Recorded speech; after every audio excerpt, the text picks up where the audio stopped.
ಕರ್ನಾಟಕ ರಾಜ್ಯದಲ್ಲಿ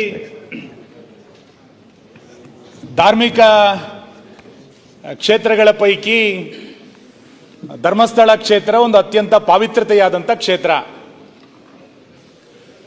ಮಾತನಾಡುವ ಮಂಜುನಾಥ ಅಂತ ಹೇಳ್ತಾನೆ ರಾಜ್ಯದ ಇಡೀ ಹಿಂದೂ ಸಮಾಜ ಅತ್ಯಂತ ಶ್ರದ್ಧಾಭಕ್ತಿಗಳಿಂದ ನಡ್ಕೊಳ್ಳುವಂಥ ಒಂದು ಪುಣ್ಯಕ್ಷೇತ್ರ ಇದು. ಬಹುಶಃ ನಮ್ಮ ರಾಜ್ಯದ ಎಲ್ಲರ ಮನೆಗಳಲ್ಲಿ ಧರ್ಮಸ್ಥಳದ ಫೋಟೋ ಇದೆ. ಧರ್ಮಸ್ಥಳವನ್ನು ಆರಾಧಿಸಿಕೊಂಡು ಬರ್ತಾ ಇರುವಂಥ ಸಾವಿರಾರು ಲಕ್ಷಾಂತರ ಕುಟುಂಬಗಳು ವರ್ಷಕ್ಕೆ ಒಂದು ಬಾರಿ ಆದರೂ ಕೂಡ ಧರ್ಮಸ್ಥಳಕ್ಕೆ ಹೋಗಿ ಬರುವಂಥ ಒಂದು ಪರಂಪರೆಯನ್ನು ಇಟ್ಕೊಂಡಿದ್ದಾರೆ. ಎಲ್ಲರ ಮನೆಗಳಲ್ಲಿ ಧರ್ಮಸ್ಥಳದ ಬಗ್ಗೆ ಅದರದೇ ಆದಂಥ ಒಂದು ನಂಬಿಕೆ, ಅದರದೇ ಆದಂಥ ಒಂದು ಶ್ರದ್ಧೆ ಇದ್ದೇ ಇದೆ.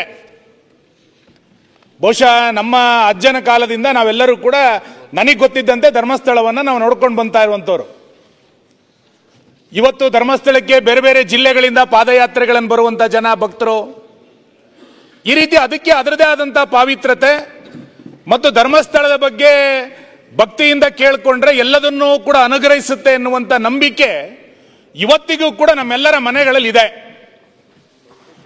ಇವತ್ತು ಆ ಧರ್ಮಸ್ಥಳ ಪುಣ್ಯಕ್ಷೇತ್ರ, ಧರ್ಮಸ್ಥಳ ಪ್ರಮಾಣ ಕ್ಷೇತ್ರ, ಮಾತನಾಡುವ ಮಂಜುನಾಥ ಅನ್ನುವಂಥ ಹೆಸರಿನಿಂದ ಪ್ರಸಿದ್ಧ ಆಗಿರುವಂಥ ಧರ್ಮಸ್ಥಳದ ಬಗ್ಗೆ ಕೆಲವು ತಿಂಗಳುಗಳಿಂದ ಬಹಳ ದೊಡ್ಡ ಪ್ರಮಾಣದಲ್ಲಿ ಒಂದು ಅಪಪ್ರಚಾರವನ್ನು ಮಾಡುವಂತ ಒಂದು ಹುನ್ನಾರ ನಡೀತಾ ಇದೆ. ಇದ್ಯಾವುದೋ ಒಂದು ದಿನ ಯಾವುದೋ ಒಬ್ಬ ವ್ಯಕ್ತಿ ಮಾಡಿದ್ದಾನೆ ಅಂತಂದಿದ್ರೆ ಇವತ್ತಿಲ್ಲಿ ಚರ್ಚೆ ಮಾಡುವಂತ ಅವಶ್ಯಕತೆಗಳಿರಲಿಲ್ಲ. ಆದರೆ ಅಪಪ್ರಚಾರ ನಿರಂತರವಾಗಿ ನಡೀತಾ ಒಂದು ಧಾರ್ಮಿಕ ನಂಬಿಕೆಯನ್ನ ದುರ್ಬಲಗೊಳಿಸುವಂತ ಪ್ರಯತ್ನವನ್ನ ಕೆಲವು ವ್ಯಕ್ತಿಗಳು ನಿರಂತರವಾಗಿ ಮಾಡ್ತಾ ಇದ್ದಾರೆ. ಸರ್ಕಾರ ಸಹಾನುಭೂತಿ ತೋರಿಸ್ತಾ ಇದೆಯೇನೋ ಅನ್ನುವಷ್ಟರ ಮಟ್ಟಿಗೆ ಅನುಮಾನಗಳು ನಿರ್ಮಾಣ ಆಗಿದೆ. ನಾನು ಧರ್ಮಸ್ಥಳದ ಪರಿಸರದಲ್ಲಿ ಆ ಸೌಜನ್ಯ ಅನ್ನುವಂಥ ಹೆಣ್ಣು ಮಗಳ ಸಾವೇನಾಯಿತು, ಅದಕ್ಕೆ ನ್ಯಾಯ ಒದಗಿಸಬೇಕು ಅನ್ನೋದ್ರ ಬಗ್ಗೆ ನಮ್ದು ಯಾರ್ದು ಕೂಡ ಬಿಜೆಪಿಯ ಕಡೆಯಿಂದ ಅಭ್ಯಂತರಗಳಿಲ್ಲ. ಆ ಹೆಣ್ಣು ಮಗಳಿಗೆ ನ್ಯಾಯ ಸಿಗಲೇಬೇಕು. ಅದಕ್ಕೆ ಇನ್ಯಾವುದಾದ್ರು ತನಿಖೆಯನ್ನು ತೆಗೆದುಕೊಂಡು ಬಂದು ಆ ಹೆಣ್ಣು ಮಗಳಿಗೆ, ಆ ಕುಟುಂಬಕ್ಕೆ ನ್ಯಾಯ ಕೊಡ್ಲಿಕ್ಕೆ ಬೇಕಾದಂತ ಎಲ್ಲ ಪ್ರಕ್ರಿಯೆಯನ್ನು ನಾವೆಲ್ಲರೂ ಕೂಡ ಒಟ್ಟಾಗಿ ಸೇರಿ ಮಾಡೋಣ. ಅದ್ರ ಬಗ್ಗೆ ಭಿನ್ನಾಭಿಪ್ರಾಯಗಳಿಲ್ಲ. ಅದಕ್ಕೆ ಹಿಂದೆ ಸಿಬಿಐ ತನಿಖೆ ಆಗಿತ್ತು, ಕೋರ್ಟ್ ತೀರ್ಪುಗಳೇನು ಬಂದಿತ್ತು, ನಾನು ಅದನ್ನು ಚರ್ಚೆ ಮಾಡ್ಲಿಕ್ಕೆ ಹೋಗೋದಿಲ್ಲ. ಆದರೆ ಅಭಿವ್ಯಕ್ತಿ ಸ್ವಾತಂತ್ರ್ಯ ಅನ್ನುವಂಥ ಹೆಸರಿನಡಿನಲ್ಲಿ ಧಾರ್ಮಿಕ ನಂಬಿಕೆಯ ಹರಣವನ್ನು ಮಾಡುವಂತ ಪ್ರಕ್ರಿಯೆಗಳು ನಿರಂತರವಾಗಿ ನಡೀತಾ ಇದೆ. ನಮಗೆ ಅಭಿವ್ಯಕ್ತಿ ಸ್ವಾತಂತ್ರ್ಯ ಇದೆ, ನಾವು ಏನ್ ಬೇಕಾದ್ರೂ ಮಾತಾಡ್ಬೋದು, ನಮಗೆ ಅವಕಾಶ ಇದೆ ಅಂತ ಹೇಳ್ತಾ ಅದಕ್ಕೆಲ್ಲ ಒಂದು ಕಡೆ ಸಂವಿಧಾನದ ನೆರಳನ್ನು ತೆಗೆದುಕೊಂಡು ಬಂದು, ಕಾನೂನಿನ ನೆರಳನ್ನು ತೆಗೆದುಕೊಂಡು ಬಂದು ಯಾರನ್ನ, ಯಾವ ಕ್ಷೇತ್ರವನ್ನ ಎಷ್ಟು ಬೇಕಾದ್ರೂ ಅಪಮಾನ ಮಾಡಬಹುದು ಅನ್ನುವಷ್ಟರ ಮಟ್ಟಿಗೆ ದಿನದಿಂದ ದಿನಕ್ಕೆ ಈ ಪ್ರಕರಣಗಳು ವಿಜೃಂಭಿಸಲಿಕ್ಕೆ ಪ್ರಾರಂಭ ಆಗಿದೆ. ನನಗೆ ಪರಮೇಶ್ವರ್ ಅವರು ಗೃಹ ಸಚಿವರಾಗಿದ್ದಾರೆ. ಮಂಜುನಾಥನ ಇನ್ನೊಂದು ಹೆಸರೇ ಪರಮೇಶ್ವರ. ಇಷ್ಟು ಮಂಜುನಾಥನ ಬಗ್ಗೆ, ಧರ್ಮಸ್ಥಳ ಕ್ಷೇತ್ರದ ಬಗ್ಗೆ ಅಪಪ್ರಚಾರಗಳು ನಡೆದಾಗ ಒಂದು ಸರ್ಕಾರಕ್ಕೆ ಏನಾದ್ರು ಅನ್ನಿಸ್ಬೇಕಲ್ಲ. ನಮ್ಮ ರಾಜ್ಯದ ಒಂದು ದೇವಸ್ಥಾನ, ಇಡೀ ಕೋಟ್ಯಾಂತರ ಜನರ ಭಕ್ತರ ಕೇಂದ್ರ ಇದು. ಇದಕ್ಕೆ ಪ್ರತಿನಿತ್ಯ ಅಪಪ್ರಚಾರಗಳು ನಡೀತಾ ಇದೆ. ಒಂದು ಗುಂಪು ವ್ಯವಸ್ಥಿತ ಪಿತೂರಿಯನ್ನ ಮಾಡ್ತಾ ಇದೆ ಅಂತ, ಪಿತೂರಿ ಎನ್ನುವಂತ ಶಬ್ದವನ್ನೇ ಬಳಸ್ತೇನೆ ನಾನು. ಪಿತೂರಿಯನ್ನ ಮಾಡ್ತಾ ಇದೆ. ಇದಕ್ಕೆಲ್ಲ ನನ್ನ ಕಡೆ ಕಡಿವಾಣ ಹಾಕಬೇಕು ಅಂತೇಳಿ ಸರ್ಕಾರಕ್ಕೆ ಅನ್ನಿಸ್ಲೇ ಇಲ್ಲ. ಪ್ರತಿದಿನ ಒಬ್ರಲ್ಲ ಒಬ್ರು ಬರ್ತಾರೆ, ನಾನೊಂದಿಷ್ಟು ಸಾಕ್ಷಿ ಕೊಡ್ತೀನಿ ಅಂತ ಹೇಳ್ತಾರೆ. ನಾಳೆ ಇನ್ನೊಬ್ಬ ಬರ್ತಾನೆ, ಇನ್ನೊಂದಿಷ್ಟು ಗುಂಡಿ ತೆಗಿಬೇಕು ಅಂತ ಹೇಳ್ತಾನೆ. ಹಿಂಗೆಲ್ಲ ಒಂದಿಷ್ಟು ದಿನನಿತ್ಯ ನಡೀತಾ ಇದೆ. ಇವತ್ತು ಕೂಡ ಇನ್ಯಾರೋ 2 ಜನ ಬಂದಿದ್ದಾರೆ ಅಂತೇಳಿ ನಾನು ಪತ್ರಿಕೆಗಳಲ್ಲಿ ನೋಡಿದೆ. ಸತ್ಯ ಅಲ್ಲಿ ಏನಾರ ಘಟನೆಗಳಾಗಿದ್ರೆ ಸತ್ಯ ಹೊರಗೆ ಬರಬೇಕು ಅನ್ನೋದ್ರ ಬಗ್ಗೆ ಯಾರ್ದು ಕೂಡ ಭಿನ್ನಾಭಿಪ್ರಾಯಗಳಿಲ್ಲ. ಯಾರೋ ಒಬ್ಬ ವ್ಯಕ್ತಿ, ಮಾನ್ಯ ಗೃಹ ಸಚಿವರು ಹೇಳಿದಂತಾನೆ 164ನಲ್ಲಿ ಹೇಳಿಕೆಯನ್ನು ಕೊಟ್ಟು ನನಗೊಂದು ಬುರುಡೆ ಸಿಕ್ಕಿದೆ ಅಂತೇಳಿ ಬರ್ತಾನೆ. ಇವತ್ತು ಆವತ್ತ ತೆಗೆದುಕೊಂಡು ಬಂದಂತ ಬುರುಡೆಯ ಬಗ್ಗೆ ತನಿಖೆನೇ ಆಗಲಿಲ್ಲ. ಇನ್ನು ಅದೇ ಬುರುಡೆ, ಹೊಸ ಬುರುಡೆಯ ಬಗ್ಗೆ, ಹೊಸ ಗುಂಡಿಗಳ ಬಗ್ಗೆ ಇವತ್ತು ತನಿಖೆಗಳು ನಡೀಲಿಕ್ಕೆ ಪ್ರಾರಂಭ ಆಗಿದೆ. ಆ ವ್ಯಕ್ತಿ ಇಲ್ಲಿ ಅಸಹಜ ಸಾವುಗಳಾಗಿದ್ದೆ, ಅದರ ಹೆಣವನ್ನು ನಾನು ಊದಿದ್ದೀನಿ ಅಂತ ಹೇಳಿದಾಗ ಮಂಗಳೂರಿನ SP ಅವರು ಹೇಳಿಕೆಯನ್ನು ಕೊಟ್ಟರು. ಈತ ಹೇಳ್ತಾ ಇರೋದ್ರ ಬಗ್ಗೆ ಒಂದು ಅನುಮಾನ ಇದೆ. ಆತನನ್ನ ಮಂಪರ್ ಪರೀಕ್ಷೆಗೆ ಒಳಪಡಿಸಬೇಕು ಅಂತೇಳಿ ಮಂಗಳೂರಿನ SP ಹೇಳಿಕೆ ಕೊಟ್ಟಿದ್ರು. ಆಗ ತನಿಖೆ ಸರಿಯಾಗಬಹುದು ಅಂತ ಅನ್ಕೊಂಡಿದ್ವಿ. ಬಹುಶಃ ಅವಾಗಲೇ ಆತನನ್ನು ವಶಕ್ಕೆ ತೆಗೆದುಕೊಂಡು ಮಂಪರ್ ಪರೀಕ್ಷೆನ ಇನ್ನೇನಾರು ಎನ್ಕ್ವೈರಿಗಳನ್ನು ಮಾಡಿದ್ರೆ ಇವತ್ತು ಇಷ್ಟು ಅಪಪ್ರಚಾರಗಳು ಮುಂದುವರಿತಿರ್ಲಿಲ್ಲ. ಅದಾದ ನಂತರ ಸರ್ಕಾರ SIT ರಚನೆಯನ್ನ ಮಾಡುತ್ತೆ. ನಾನು SIT ರಚನೆಯನ್ನ ಸ್ವಾಗತವನ್ನ ಮಾಡ್ತಾ, ಒಂದು ತನಿಖೆ ಹೇಗೆ ಹೋಗ್ಬೇಕು ಅಧ್ಯಕ್ಷರೇ? ಪ್ರತಿನಿತ್ಯ ಆ ಮುಸುಕುದಾರಿ ಅಥವಾ ಅನಾಮಿಕ ಅಥವಾ ನೀವು ಹೆಸರಿಟ್ಟಿರುವಂತಹ Bhima 1 point 2 point 3 point 4 point ಅಂತೇಳಿ 13 ಪಾಯಿಂಟ್ಗಳನ್ನು ತೋರಿಸ್ತಾನೆ. ನನಗೊಂದು ಬಹಳ ಆಶ್ಚರ್ಯ ಮಾನ್ಯ ಅಧ್ಯಕ್ಷರೇ, ನಾವೆಲ್ಲ ಸಣ್ಣ ಮಕ್ಕಳಿದ್ದಾಗ ರಾಜ್ಕುಮಾರ್ ಅವರದೊಂದು ಪತ್ತೆದಾರಿ ಫಿಲಂಗಳು ನೋಡ್ತಾ ಇದ್ವಿ, ಸಸ್ಪೆನ್ಸ್ ಫಿಲಂಗಳನ್ನ. ಆ CID 999, ಆಮೇಲೆ ಥ್ರಿಲ್ಲರ್ ಸಸ್ಪೆನ್ಸ್ ಪಿಕ್ಚರ್ ಹಿಂಗೆಲ್ಲ ನೋಡ್ತಾ ಇದ್ವಿ. ಇದು ಹಂಗೆ, ಇದು ಬೆಳಿಗ್ಗೆ 10 ಗಂಟೆ 11 ಗಂಟೆಗೆ ಕಾಯೋದು. ಈಗ ಮುಸುಕುದಾರಿ, ಈಗ ಅಲ್ಲಿಂದ ಹೊರಟರು, ಈಗ ಬಂದ್ರು ಅಂತೇಳಿ ಯಾರು ಹೇಳೋದು? ಅವರ ಜೊತೆನಲ್ಲಿರುವಂತ ಒಂದಿಷ್ಟು ಮಾಧ್ಯಮಗಳು, ಯೂಟ್ಯೂಬರ್ಗಳೇ ಅದನ್ನು ಕ್ರಿಯೇಟ್ ಮಾಡೋದು. ನಂತರ 1ನೇ ಗುಂಡಿಯನ್ನು ತೆಗೆದೋದ್ರಲ್ಲಿ ಏನ್ ಸಿಕ್ತೋ ಬಿಡ್ತೋ ನಮಗೆ ಗೊತ್ತಿಲ್ಲ. ನಾನು ಅದನ್ನು ಅಧಿಕೃತವಾಗಿ ಹೇಳಲಿಕ್ಕೆ ತಯಾರಿಲ್ಲ, ಹೋಮ್ ಮಿನಿಸ್ಟರ್ ಅದನ್ನು ಹೇಳಬೇಕು.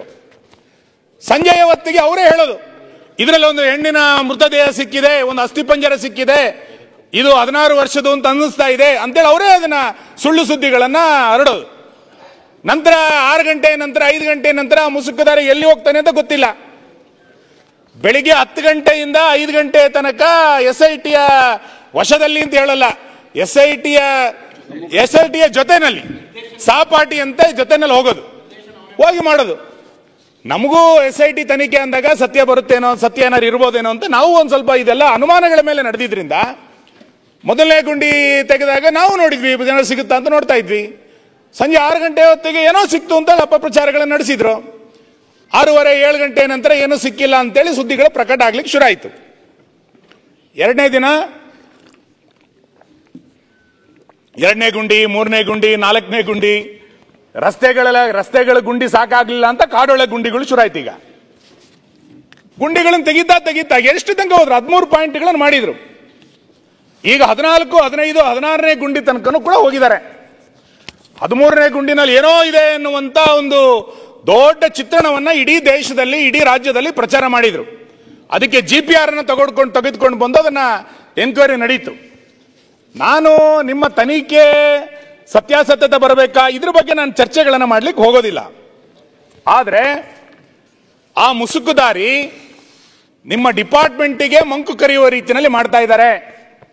ನೀವು ಮೊನ್ನೆ 0 ಅವರಲ್ಲಿ ರೈಸ್ ಮಾಡಿದಾಗ ಹೇಳಿದ್ರೆ ನಮಗೆ ಅವ್ರು ಎಷ್ಟು ಹೇಳ್ತಾರೋ ಅಂತೇಳಿ ಅಷ್ಟು ಗುಂಡಿಗಳನ್ನು ತೆಗಿಲಿಕ್ಕೆ ಆಗಲ್ಲ ಅನ್ನುವಂತ ಹೇಳಿಕೆಯನ್ನು ಸದನದಲ್ಲಿ ನೀವು ಮಾಡಿದಿರಿ. ಆದ್ರೆ ಇದು ಎಲ್ಲಿಯ ತನಕ ನಡೀತದೆ? ಇದಕ್ಕೊಂದು ಕಾಲಮಿತಿ ಇಲ್ವಾ? ನಮ್ಮ ಡಿಮ್ಯಾಂಡ್, ಬಿಜೆಪಿ ಡಿಮ್ಯಾಂಡ್ ಮಧ್ಯಂತರ ವರದಿಯನ್ನು ಕೊಡಿ ಅಂತ. ಈ ಊಹಾಪೋಹಗಳಿಗೆ ತೆರೆ ಎಳಿರಿ. ಒಂದು ಮಧ್ಯಂತರ ವರದಿಯನ್ನು ಕೊಡಿ. ಸದನ ನಡೀತಾ ಇರುವಂತಹ ಸಂದರ್ಭದಲ್ಲಿ 12-13 ದಿನಗಳ ಕಾಲ ಚರ್ಚೆ ಆಗಿದೆ. ಇಡೀ ರಾಜ್ಯದ ಜನ ಆತಂಕದಿಂದ ಶ್ರದ್ಧೆಯ ಮೇಲೆ ಧಕ್ಕೆ ಆಗಿದೆ ಅಂತೇಳಿ ಮಾತಾಡ್ತಿದ್ದಾರೆ, ರಸ್ತೆಗೆ ಬಂದಿದ್ದಾರೆ. ನೀವು ನೋಡಿ, 16-17 ಜಿಲ್ಲೆಗಳಲ್ಲಿ ಸಾವಿರಾರು ಜನ ರಸ್ತೆಗೆ ಬರ್ಲಿಕ್ಕೆ ಪ್ರಾರಂಭ ಮಾಡಿದ್ದಾರೆ. ಇಂಥ ಸಂದರ್ಭದಲ್ಲಿ ಸರ್ಕಾರ ಒಂದು ಸೋಮೋಟ ಹೇಳಿಕೆಯನ್ನು ಬಿಡುಗಡೆ ಮಾಡಬೇಕಾಗಿತ್ತು. ಇಂಥ ಒಂದು ಧಾರ್ಮಿಕ ಕ್ಷೇತ್ರದ ಬಗ್ಗೆ ಒಂದು ಚರ್ಚೆ ಬಂದಿತ್ತು ಅಂತ ಹೇಳಬೇಕಾಗಿತ್ತು. ಸರ್ಕಾರ ಅದನ್ನು ಹೇಳಲಿಕ್ಕೆ ತಯಾರಿಲ್ಲ, ಸರ್ಕಾರ ಅದನ್ನು ಮಾತಾಡ್ಲಿಕ್ಕೆ ತಯಾರಿಲ್ಲ. ನನಗೆ ಇವೆಲ್ಲದನ್ನು ನೋಡಿದಾಗ ಅನ್ಸುತ್ತೆ, ನಿಮ್ಮ ಸರ್ಕಾರದ ಸಹಾನುಭೂತಿ, ಗೃಹ ಇಲಾಖೆಯ ಸಹಾನುಭೂತಿಯ ಕಾರಣಕ್ಕೋಸ್ಕರನೇ ಇಷ್ಟು ದೊಡ್ಡ ಪ್ರಮಾಣದ ಅಪಪ್ರಚಾರಗಳು ನಡೀತಾ ಇದೆ, ಮುಂದೆಯೂ ಕೂಡ ನಡೆಯುವಂತ ಒಂದು ಹುನ್ನಾರವನ್ನು ನೀವೆಲ್ಲರೂ ಕೂಡ ಸೇರಿ ನಡೆಸಿದ್ದೀರಿ ಅಂತ. ಮಾನ್ಯ ಅಧ್ಯಕ್ಷರೇ, ನೀವು ನಮ್ಮ ಜಿಲ್ಲೆನವರು, ಧರ್ಮಸ್ಥಳದ ಬಗ್ಗೆ, ಪೂಜ್ಯ ವೀರೇಂದ್ರ ಹೆಗ್ಗಡೆಯವರ ಬಗ್ಗೆ ಮತ್ತು ಆ ಇಡೀ ಪರಿಸರದ ಬಗ್ಗೆ ಎಷ್ಟೊಂದು ಗೌರವದ ವಾತಾವರಣ ಇದೆ. ನೀವು ಮಾನ್ಯ ಗೃಹ ಸಚಿವರು ನಾನು ಕೇಳ್ತೇನೆ, ಕಳೆದ 15 ದಿನಗಳದ್ದ ಅಥವಾ 1 ತಿಂಗಳದ್ದ ಕೆಲವರ ಸೋಷಿಯಲ್ ಮೀಡಿಯಾಗಳನ್ನು ಓಪನ್ ಮಾಡಿ, ಕೆಲವು ಫೇಸ್ಬುಕ್ಗಳನ್ನು ಓಪನ್ ಮಾಡಿ, ಕೆಲವು ಯೂಟ್ಯೂಬರ್ಗಳನ್ನು ಓಪನ್ ಮಾಡಿ, ಧರ್ಮಸ್ಥಳದ ಮಂಜುನಾಥವನ್ನ ಫೋಟೋ ಹಾಕಿ ಎಷ್ಟು ಅವಾಚ್ಯವಾಗಿ ಮಾತಾಡಿದ್ದಾರೆ ನೋಡಿ. ಹಿಂದೂ ಧರ್ಮ, ಹಿಂದುತ್ವ ಮತ್ತು ಆ ಕುಟುಂಬವನ್ನ ಉದ್ದೇಶಿಸಿ ಎಷ್ಟು ಕೀಳಾಗಿ ಆ ಕ್ಷೇತ್ರದ ಬಗ್ಗೆ ಅವಹೇಳನಕಾರಿಯಾದಂಥ ಮಾತುಗಳನ್ನು ಹೇಳಿದ್ದಾರೆ ಅಂತ ನೀವು ನೋಡಿ. ನಾನು ತುಂಬಾ ಉಲ್ಲೇಖ ಮಾಡ್ಲಿಕ್ಕೆ ಹೋಗಲ್ಲ. ಅವತ್ತು KGಹಳ್ಳಿ DGಹಳ್ಳಿನಲ್ಲಿ ಒಂದು ಗಲಾಟೆ ಆಯಿತು.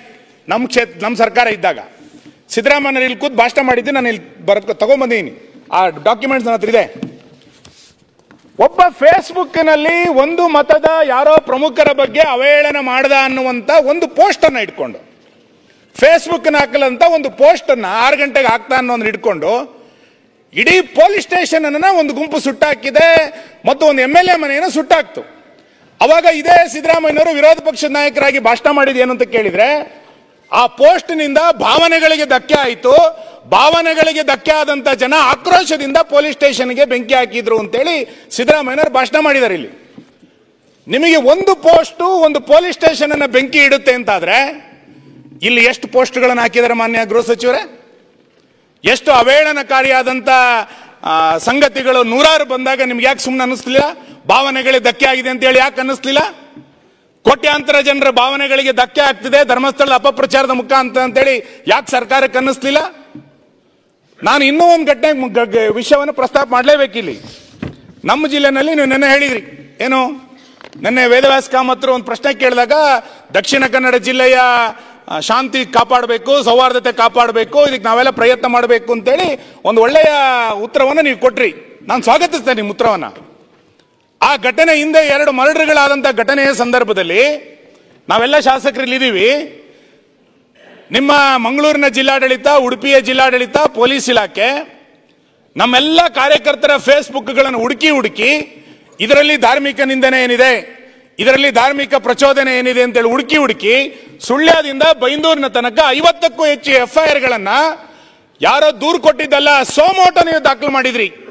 ಸೋಮೋಟೋ FIR ಗಳನ್ನ ಹಾಕಿದ್ರಿ. ಏನಕ್ಕೆ ಹಾಕಿದ್ರಿ? ನನ್ನ ಕ್ಷೇತ್ರದ ಒಬ್ಬ ಕಾರ್ಯಕರ್ತ ರಾಮಾಯಣದ ಬಗ್ಗೆ ಏನೋ ಒಂದು ಪೋಸ್ಟ್ ಹಾಕಿದ ಅಂತಂದಾಗ ಬೆಳಿಗ್ಗೆ 6 ಗಂಟೆ ಕರ್ಕೊಂಡ್ಬಂದು ಅವನನ್ನು ಕರ್ಕೊಂಡೋಗಿ ಅರೆಸ್ಟ್ ಮಾಡಿದ್ರಿ ನೀವು. ಅದ್ರಲ್ಲಿ ಏನಿದೆ ಅಂತ ಕೇಳಿದ್ರೆ ಅಲ್ಲಿ ಧಾರ್ಮಿಕ ಪ್ರಚೋದನೆ ಇದೆ ಅಂತ ಹೇಳಿದ್ರಿ. ನಾವು ಯಾರು ಕೂಡ ಅದಕ್ಕೆ ಪ್ರತಿಭಟನೆ ಮಾಡಲಿಲ್ಲ, ಆಯ್ತು ಅದಕ್ಕೇನೋ ಅನ್ಸುತ್ತೆ ಅಂತ. ಅವಾಗ ಸೋಮೋಟೋ ಕೇಸುಗಳನ್ನ ದಾಖಲಿಸುವಂತ ನಿಮ್ಮ ಇಲಾಖೆ, ನಿಮ್ಮ ಆಡಳಿತ ಧರ್ಮಸ್ಥಳದ ಬಗ್ಗೆ ಇಷ್ಟೆಲ್ಲ ಅಪಪ್ರಚಾರಗಳು, ಅವಾಚ್ಯ ನಿಂದನೆಗಳಾದಾಗ ಯಾಕೆ ಸೋಮೋಟೋ ಒಂದು FIR ಮಾಡಲಿಲ್ಲ ನೀವು? ಅವತ್ತಿನಿಗೊಂದು ಕಾನೂನು, ಇವತ್ತಿಗೊಂದು ಕಾನೂನಾ? ಧರ್ಮಸ್ಥಳದ ಬಗ್ಗೆ ನೂರಾರು ಅಪಪ್ರಚಾರಗಳನ್ನ ಫೇಸ್ಬುಕ್ಗಳನ್ನು ಓಪನ್ ಮಾಡಿದ್ರೆ ನಮಗೆ ತಲೆ ತಗ್ಗಿಸ್ಬೇಕು, ಅಷ್ಟು ಆಕ್ರೋಶ ಬರುತ್ತೆ. ಇಷ್ಟು ಹಿಂದುತ್ವದ ಬಗ್ಗೆ, ಅವಹೇಳನ ಬಗ್ಗೆ, ಒಂದು ದೇವಸ್ಥಾನಗಳ ಬಗ್ಗೆ ಅಪಪ್ರಚಾರದ ಪೋಸ್ಟ್ಗಳನ್ನು ಹಾಕಿದಾಗ ನಿಮ್ಮ ಅಧಿಕಾರಿಗಳು ಒಂದು FIR ಹಾಕೋದಿಲ್ಲ ಅಂತಂದ್ರೆ ಏನ್ ತಿಳ್ಕೊಳ್ಬೇಕು ಸರ್ಕಾರದ ಬಗ್ಗೆ? ನಾವು ಸರ್ಕಾರ ಇದಕ್ಕೆ ಸಪೋರ್ಟ್ ಮಾಡ್ತಾ ಇದೆ ಅಂತ ಅನ್ಕೊಳ್ಬೇಕ ನಾವು? ನಾನು ಅದಕ್ಕೆ ಹೇಳಿದೆ, ಸರ್ಕಾರದ ಸಹಾನುಭೂತಿ ಇದೆಯಾ ಈ ಅಪಪ್ರಚಾರಕ್ಕೆ? ಧರ್ಮಸ್ಥಳ ಕೇವಲ ಭಕ್ತಿಯ ಕೇಂದ್ರ ಮಾತ್ರ ಅಲ್ಲ. ಆ ಧರ್ಮಸ್ಥಳ ಕ್ಷೇತ್ರದಲ್ಲಿ ಕಳೆದ 50 ವರ್ಷಗಳಿಂದ ಒಂದು ಸರ್ಕಾರ ಮಾಡದಲೇ ಇರುವಂತ ನೂರಾರು ಸಾಮಾಜಿಕ ಕಾರ್ಯಗಳನ್ನ ಆ ಸಂಸ್ಥೆ ಮಾಡ್ತಾ ಬಂದಿದೆ. ನೀವು ಕೃಷಿ ಮೇಳದಿಂದ ಹಿಡಿದು ಅರಣ್ಯ ಬೆಳೆಸುವ ತನಕ, ಹೈನುಗಾರಿಕೆಯಿಂದ ಹಿಡಿದು ಮಧ್ಯವರ್ಜನ ಶಿಬಿರದ ತನಕ, ಕೆರೆ, ದೇವಸ್ಥಾನ, ಭಜನಾ ಮಂದಿರ, ರುದ್ರಭೂಮಿಯ ತನಕ ಸಂಸ್ಥೆ ಇವತ್ತು ದಾನ ಧರ್ಮಗಳನ್ನು ಮಾಡ್ತಾ ಬಂದಿದೆ. ಜ್ಞಾನ ವಿಕಾಸಕ್ಕೆ ಶಿಕ್ಷಕರನ್ನ ಕೊಡೋದ್ರಿಂದ ಆರಂಭ ಮಾಡಿ ಪ್ರಾಕೃತಿಕ ವಿಕೋಪದಲ್ಲಿ ಶೌರ್ಯ ಅನ್ನುವಂತ ಟೀಮ್ ಅನ್ನ ಮಾಡಿ ಗ್ರಾಮಗಳಲ್ಲಿ ಸರ್ಕಾರ ಮಾಡಬೇಕಾಗಿರುವ ಕೆಲಸವನ್ನ ಧರ್ಮಸ್ಥಳ ಗ್ರಾಮಾಭಿವೃದ್ಧಿ ಯೋಜನೆ ಧರ್ಮಸ್ಥಳ ಕೇಂದ್ರವಾಗಿ ಇಟ್ಟುಕೊಂಡು ನಡೆಸ್ತಾ ಇದೆ. ಇಷ್ಟೆಲ್ಲ ಒಂದು ಸರ್ಕಾರಕ್ಕೆ ಸಾಮಾಜಿಕ ಪರಿವರ್ತನೆ ಮಾಡ್ತಾ ಇರುವಂತ ಒಂದು ಕ್ಷೇತ್ರದ ಬಗ್ಗೆ ಇಷ್ಟು ಅವಹೇಳನ ಮಾಡಿದಾಗ ನಿಮ್ ಸರ್ಕಾರಕ್ಕೆ ಅನ್ನಿಸ್ಲೇ ಇಲ್ವಲ್ಲ? ನಿನ್ನೆ ಯಾರೋ ಸಚಿವರಿಗೆ ಏಕವಚನದಲ್ಲಿ ಮಾತಾಡಿದ್ರು ಅಂತಂದಾಗ ನಿಮ್ಮ ಉಪಮುಖ್ಯಮಂತ್ರಿಗಳು ನಮಗೆ ಬಿಸಿ ರಕ್ತ ಇದೆ ಅಂತ ಭಾಷಣ ಮಾಡಿದ್ರು. ನಮಗೂ ಬಿಸಿ ರಕ್ತ ಇದೆ ಈ ಸಮಾಜಕ್ಕೆ. ಇಷ್ಟು ಧರ್ಮಸ್ಥಳದ ಬಗ್ಗೆ ಅಪಪ್ರಚಾರ ಮಾಡಿದಾಗ ಎಷ್ಟು ಬಿಸಿ ರಕ್ತದಿಂದ ಕುದಿಬೇಕಾಗಿತ್ತು ನಾವು. ಕೆಜಿಹಳ್ಳಿ ಘಟನೆಯಲ್ಲಿ ಒಂದು ಪೋಸ್ಟ್ ನಲ್ಲಿ ನೀವು ಬೆಂಕಿ ಹಾಕಿದಾಗ ಭಾವನೆಗಳಿಗೆ ಧಕ್ಕೆ ಆಯಿತು ಅಂತ ಹೇಳಿ ಭಾಷಣ ಮಾಡಿರುವಂತ ಅವತ್ತಿನ ವಿರೋಧ ಪಕ್ಷದ ನಾಯಕರು ಇವತ್ತು ಮುಖ್ಯಮಂತ್ರಿ ಆಗಿ ಸಾವಿರಾರು ಪೋಸ್ಟ್ಗಳಾದಾಗ ನಿಮಗೆ ಭಾವನೆ ಧಕ್ಕೆ ಆಯಿತು ಅಂತ ಅನ್ನಿಸ್ಲಿಲ್ವಾ? ನಾನು ಮಾನ್ಯ ಅಧ್ಯಕ್ಷರೇ, ಮಾನ್ಯ ಗೃಹ ಸಚಿವರು ಹೇಳ್ತಾ ಇದ್ದೀನಿ, ಜನ ರಸ್ತೆಗೆ ಇಳಿದಿದ್ದಾರೆ ಇವತ್ತು. ಎಲ್ಲಿಯ ತನಕ 13 ಗುಂಡಿ 14 ಗುಂಡಿ ಬಿಡಿ, ಧರ್ಮಸ್ಥಳದ ಒಳಗಿರುವಂತ ಬಾಹುಬಲಿ ಬೆಟ್ಟದ ಬುಡಕ್ಕೆ ಕೈ ಹಾಕಿದ್ರಿ ನೀವು. ಬಾಹುಬಲಿ ಬುಡಕ್ಕೆ ಕೈ ಹಾಕಿರುವಂತ ನಿಮಗೆ ಸರ್ಕಾರದ ಬುಡಕ್ಕೂ ಕೂಡ ಇದು ಬರುತ್ತೆ ಅನ್ನೋ ನೆನಪಿರ್ಲಿ. ಸರ್ಕಾರದ ಬುಡಕ್ಕೂ ಬರುತ್ತಿದ್ದು ಅಷ್ಟು ಸುಲಭವಾಗಿ ತಪ್ಪಿಸ್ಕೊಳ್ಳಿಕ್ ಆಗಲ್ಲ ನೀವು. ನಮಗೆ ಬಹಳ ಆಶ್ಚರ್ಯ, ಪತ್ರಿಕೆಗಳಲ್ಲಿ ವರದಿ ಆಗ್ತಾ ಇರುವಂತದ್ದು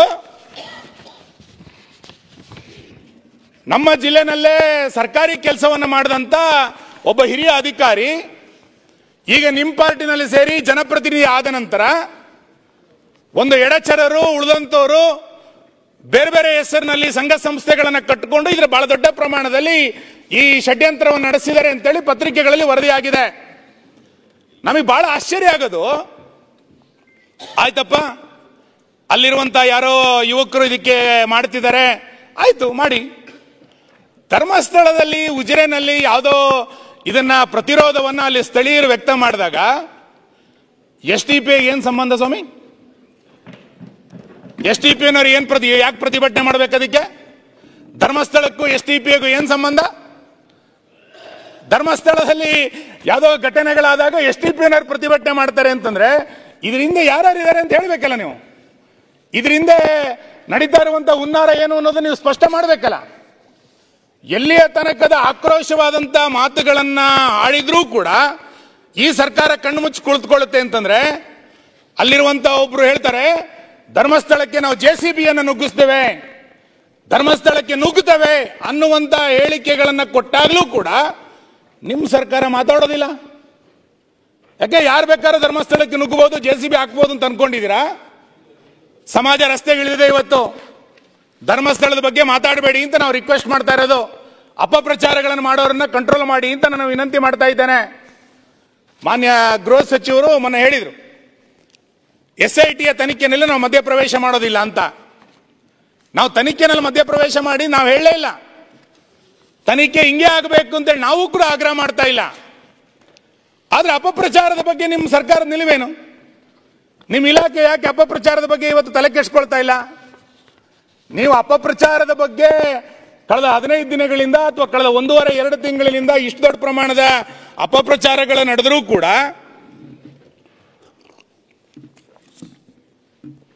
ನೀವು ಮೌನ ವಹಿಸಿರೋದು ನೋಡಿದ್ರೆ ನಮಗೆ ಇದ್ರ ಬಗ್ಗೆ ಅನುಮಾನ ಇರೋದು. ಸರ್ಕಾರ ಏನ್ ಪಿತೂರಿ ಮಾಡ್ಲಿಕ್ಕೆ ಹೊರಟಿದೆ? ಯಾರ್ಯಾರ ಜೊತೆ ಸೇರ್ಕೊಂಡು ಸರ್ಕಾರ ಪಿತೂರಿಯನ್ನು ಮಾಡ್ತಾ ಇದ್ದೀರಿ? ಹಿಂದೂ ಧಾರ್ಮಿಕ ಸಂಸ್ಥೆಗಳನ್ನ ಹೇಗ್ ಬೇಕಾದ್ರೂ ನಡೆಸ್ಕೊಂಡು ಸುಮ್ಮನಿರುತ್ತೆ ಅಂತೇಳಿ ನಿಮ್ಮ ಮನಸ್ಸಿಗೆ ಬಂದ್ಬಿಟ್ಟಿದ್ಯಾ?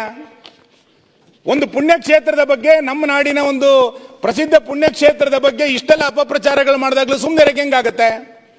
ಮತ್ತೆ ಷಡ್ಯಂತ್ರ ಹೆಂಗಾಗಿದೆ ಅನ್ನೋದಕ್ಕೆ ನಾನು ಆಗ್ಲೇ ಹೇಳಿದ್ನಲ್ಲ, SDPI ಪ್ರತಿಭಟನೆಗೆ ಇಳಿತಾರೆ. ಇನ್ಯಾವುದೋ ದುಬೈನಲ್ಲಿರುವಂತ ಒಂದು ಚಾನಲ್ ಇದ್ರ ಬಗ್ಗೆ ಪ್ರಚಾರ ಮಾಡುತ್ತೆ, ಅಲ್ ಜಜೀರಾ ಚಾನಲ್ ಒಂದು ಪ್ರಚಾರ ಮಾಡುತ್ತೆ. ಅಲ್ಲೇನೋ ಹೆಣ್ಣು ಮಕ್ಕಳದು 100 ಹೆಣೆಗಳನ್ನ ಊತಿಟ್ಬಿಟ್ಟಿದ್ದಾರೆ ಅಂತೇಳಿ ಅವ್ರಿಗೇನ್ ಸಂಬಂಧ ಧರ್ಮಸ್ಥಳದ್ದು? ಕೇರಳದವರು ನಾವು ತನಿಖೆ ಮಾಡಬೇಕು ಅಂತೇಳಿ ಕೇರಳದವರಿಗೆ ಅನ್ಸುತ್ತೆ. ಏನ್ ನಡೆಸಿದ್ರಿ ಮಾನ್ಯ ಅಧ್ಯಕ್ಷರೇ? BBCನವರು ನಿನ್ನೆ ಇನ್ನೊಂದು ಯಾವುದೋ ಹೊರದೇಶದ ಚಾನಲ್ ಇದ್ರಲ್ಲಿ ಬಹಳ ದೊಡ್ಡ ಸುದ್ದಿ ಪ್ರಕಟ ಆಯಿತು ಅಂತೇಳಿ ಹೇಳಿಕ್ ಶುರು ಮಾಡಿದ್ದಾರೆ. ನೀವು ಇದರ ಮೂಲ ಏನು ಅನ್ನೋದನ್ನ SIT ಹುಡುಕ್ಬೇಕಲ್ಲ. ಬರೀ ಗುಂಡಿ ಹುಡುಕಿದ್ ಮಾತ್ರ ಅಲ್ಲ, ಇದರ ಹಿಂದೆ ಯಾರ್ಯಾರು ಸಾಕ್ಷಿಗಳು ಅಂತ ಹೇಳ್ತಾ ಇದ್ರಲ್ಲ, ಬಹಳ ಜನ ನಮಗೆ ಸಾಕ್ಷಿ ಇದೆ ಅಂತ ಹೇಳಿದಾರಲ್ಲ, ಆ ಎಲ್ಲ ಸಾಕ್ಷಿದಾರರನ್ನ SIT ತನಿಖೆ ಮಾಡಬೇಕು. ಇದರ ಮೂಲ ಏನು ಅನ್ನೋದನ್ನ ತನಿಖೆ ಮಾಡಬೇಕು. ಮಾನ್ಯ ಗೃಹ ಸಚಿವರೇ, ನೀವು ಬಹಳ ಸಜ್ಜನರಾಗಿ ನನಗೇನೋ ಗೊತ್ತಿಲ್ಲ ಅಂತ ಮೌನ ವಹಿಸಿದ್ರೆ ನಾಳೆ ಬೆಳಿಗ್ಗೆ ಆ ಮುಸುಕುದಾರಿಯನ್ನ ನಿಮಗೆ ಇನ್ಯಾರೋ ಒತ್ತಡ ಮಾಡಿ ನಿಮ್ಮ ಗೃಹ ಇಲಾಖೆಗೆ ಸಲಹೆಗಾರನ ಮಾಡಿಬಿಡ್ತಾರೆ. ಎಚ್ಚರಿಕೆ ತಗೊಳ್ಳಿ, ಅಂತ ಪರಿಸ್ಥಿತಿ ಇದೆ ಇವತ್ತು. ಹಂಗಾಗಿ ನೀವು ಬಹಳ ಎಚ್ಚರಿಕೆಯಿಂದ, ನನಗೆ DK ಶಿವಕುಮಾರ್ ಇದ್ದಾಗ ಸ್ವಲ್ಪ ಧೈರ್ಯ ಇತ್ತು. ಏನು ಅಂತ ಕೇಳಿದ್ರೆ, ಧರ್ಮಸ್ಥಳಕ್ಕೆ ಬಂದಾಗ ಅವ್ರು ಹೇಳಿಕೆ ಕೊಟ್ಟಿದ್ರು, ಧರ್ಮಸ್ಥಳದ ಬಗ್ಗೆ 100 DK ಶಿವಕುಮಾರ್ ಇದ್ದಾರೆ ಅಂತ ಹೇಳಿಕೆ ಕೊಟ್ಟಿದ್ರು. ನಮಗೊಂದು ವಿಶ್ವಾಸ, ಹೌದಪ್ಪ ನಮಗೊಬ್ಬ ಭಕ್ತ ಇದ್ದಾರೆ ಇಲ್ಲಿ ಧರ್ಮಸ್ಥಳಕ್ಕೆ ಏನಾರು ಆದ್ರೆ ನೋಡ್ತೀನಿ ಅಂತ. ಆ 100 DK ಶಿವಕುಮಾರ್, ಆ ಬಿಸಿ ರಕ್ತದ DK ಶಿವಕುಮಾರ್ ಎಲ್ಲೋದ್ರು? ಮಾತಾಡ್ಬೇಕಿತ್ತಲ್ಲ. SIT ರಚನೆ ಆಗ್ಬೇಕಾರೆ ಆಯ್ತಪ್ಪ, ನಾಳೆ ಇನ್ನೊಂದು ಯಾರೋ ಬಂದು ಇಲ್ಲೊಂದು ಹೆಣ ಊತಿದೀವಿ ಅಂತಂದ್ರೆ ಇನ್ನೊಂದು SIT ಮಾಡ್ತೀರೇನು? SITಯ ಹಿಂದೆ ಏನ್ ಪಿತೂರಿ ನಡೆದಿದೆ ಅಂದ್ರೆ ನಾನು ಕೊನೆಗೆ ಬರ್ತೇನೆ ಅದಕ್ಕೆ. ಇಂಥ ಒಂದು ಷಡ್ಯಂತ್ರಗಳು ಧರ್ಮಸ್ಥಳದ ಬಗ್ಗೆ, ಧರ್ಮಸ್ಥಳ ಕ್ಷೇತ್ರದ ಬಗ್ಗೆ, ಹಿಂದೂ ಪಾವಿತ್ರತೆಯನ್ನು ಹಾಳು ಮಾಡುವಂತ ವ್ಯವಸ್ಥೆಗಳು ನಡೆದಾಗ ಸರ್ಕಾರ ಸುಮ್ಮನೆ ಕೂತಿರೋದ್ರ ಬಗ್ಗೆನೇ ನಮಗೆ ಅನುಮಾನಗಳು ಬರ್ತಾ ಇದೆ. ನಿಮಗೆ ಹುಲಿ ಉಗುರು ಹುಡುಕ್ಲಿಕ್ಕೆ ಬಹಳ ಆಸಕ್ತಿ. ಹುಲಿ ಉಗುರು ಹುಡ್ಕೊಂಡು ಯಾರ್ಯಾರ್ದೋ ಮನೆಗೆ ಹೋದ್ರಿ ನೀವು, ಹುಲಿ ಉಗುರು ಹುಡ್ಕೊಂಡು ಸರ್ಕಾರದ ಪೊಲೀಸ್ ಇಲಾಖೆ ಇಟ್ಕೊಂಡು ಗುಂಡಿ ತೋಡೋದ್ರ ಬಗ್ಗೆ ಬಹಳ ಆಸಕ್ತಿ. ಡ್ರಗ್ಸ್ ಫ್ಯಾಕ್ಟರಿ ಮೈಸೂರಲ್ಲಿ ಸಿಕ್ಕಿಬಿದ್ದಾಗ್ಲೂ ಕೂಡ ನಿಮ್ಮ ಇಲಾಖೆಗೆ ಏನು ಅನ್ನಿಸ್ಲಿಲ್ಲ. ಫೇಸ್ಬುಕ್ ಅಲ್ಲಿ ನೂರಾರು ಜನ ಅಪಪ್ರಚಾರ ಮಾಡಿದಾಗಲೂ ಕೂಡ ಸರ್ಕಾರಕ್ಕೇನು ಅನ್ಸೋದಿಲ್ಲ. ಹಾಗಾಗಿ ಇವತ್ತು ಇದಕ್ಕೆಲ್ಲರೂ ಒಂದು ಕಡೆ ಈ ಅಪಪ್ರಚಾರಕ್ಕೆ ಕೊನೆ ಎಳಿಬೇಕು ಅನ್ನುವಂಥ ಆಗ್ರಹವನ್ನು ನಾನು ಈ ಸಂದರ್ಭದಲ್ಲಿ ಮಾಡ್ತೇನೆ. ಮಾನ್ಯ ಅಧ್ಯಕ್ಷರೇ, ನಮಗೆ ಕಾಡ್ತಾ ಇರುವಂತ ಪ್ರಶ್ನೆ ಏನು ಅಂತ ಕೇಳಿದ್ರೆ, ಇಲ್ಲಿ ಸತ್ಯ ಹೊರಗೆ ಬರಬೇಕು ಅನ್ನೋದಕ್ಕಿಂತನೇ ಹೆಚ್ಚಾಗಿ ಇಲ್ಲಿ ನ್ಯಾಯ ದೊರಕಬೇಕು ಅನ್ನುವಂಥ ಕಳಕಳಿಗಿಂತ ಹೆಚ್ಚಾಗಿ ಒಂದು ಧಾರ್ಮಿಕ ನಂಬಿಕೆಯನ್ನ ಹಾಳು ಮಾಡುವಂತ ಒಂದು ವ್ಯವಸ್ಥಿತವಾದಂತ ಹುನ್ನಾರ ನಡೀತಾ ಇದೆ ಅಂತ. ನ್ಯಾಯಕ್ಕಿಂತ ಹೆಚ್ಚಾಗಿ ಒಂದು ಧಾರ್ಮಿಕ ನಿಂದನೆ ನಡೀಬೇಕು, ಸತ್ಯಕ್ಕಿಂತ ಹೆಚ್ಚಾಗಿ ಒಂದು ವ್ಯವಸ್ಥೆಯನ್ನ ಹಾಳು ಮಾಡಬೇಕು, ಒಂದು ಅರಾಜಕತೆಯನ್ನ ಕರ್ನಾಟಕದಲ್ಲಿ ಈ ಅಪಪ್ರಚಾರಗಳ ಮುಖಾಂತರವೇ ಮಾಡಬೇಕು ಅನ್ನುವಂಥ ಹುನ್ನಾರಗಳು ಸರ್ಕಾರದ ಕಡೆಯಿಂದ ಇವತ್ತು ನಡೀತಾ ಇದೆ ಅಂತೇಳಿ ನಮ್ಗೆ ಅನ್ನಿಸ್ತಾ ಇದೆ. ಹಾಗಾಗಿ ನಾನು ಸರ್ಕಾರವನ್ನ ಈ ಸಂದರ್ಭದಲ್ಲಿ ಆಗ್ರಹಿಸುವುದು, ಈ ತನಿಖೆ ಎಷ್ಟು ದಿನ ನಡೆಯುತ್ತೆ ಅಂತ ಹೇಳಿ.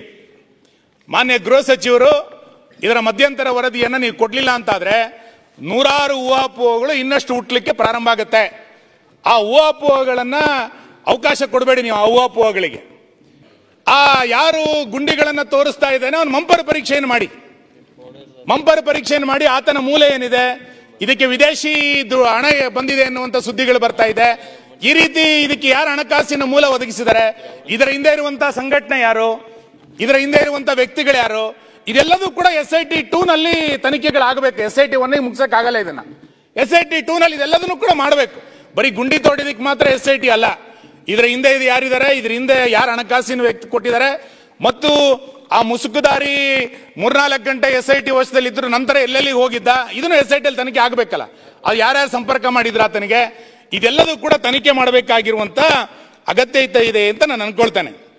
ಮತ್ತು ನನಗೆ ಬಹಳ ಗಟ್ಟಿ ಅನ್ಸೋದೇನು ಅಂತ ಕೇಳಿದ್ರೆ, ಇಷ್ಟೆಲ್ಲ ಸರ್ಕಾರ ಮೌನವಾಗಿ ಕೂತಿದೆ ಅಂತಂದ್ರೆ, ಇಷ್ಟೆಲ್ಲ ಅಪಪ್ರಚಾರಗಳು ದೀರ್ಘವಾಗಿ ನಡೆದಾಗ ಇಡೀ ರಾಜ್ಯದ ಜನ ಧರ್ಮಸ್ಥಳದ ನಂಬಿಕೆಗೆ ಧಕ್ಕೆ ಆಗ್ತಾ ಇದೆ ಅಂತ ಹೇಳಿದಾಗ್ಲೂ ಕೂಡ ನೀವು ಸುಮ್ಮನೆ ಕೂತಿದ್ದೀರಿ ಅಂತಂದ್ರೆ ನಿಮ್ಮ ಸರ್ಕಾರದ ಅಜೆಂಡಾ ಏನು, ನಿಮ್ಮ ಸರ್ಕಾರದ ಉದ್ದೇಶ ಏನಿದೆ? ಹಾಗಾದ್ರೆ ನನಗನ್ಸುತ್ತೆ ಮಾನ್ಯ ಅಧ್ಯಕ್ಷರೇ, ಜುಲೈ 11ನೇ ತಾರೀಕು ಆತ ಬುರುಡೆ ಹಿಡ್ಕೊಂಡು ಬಂದ. ಜುಲೈ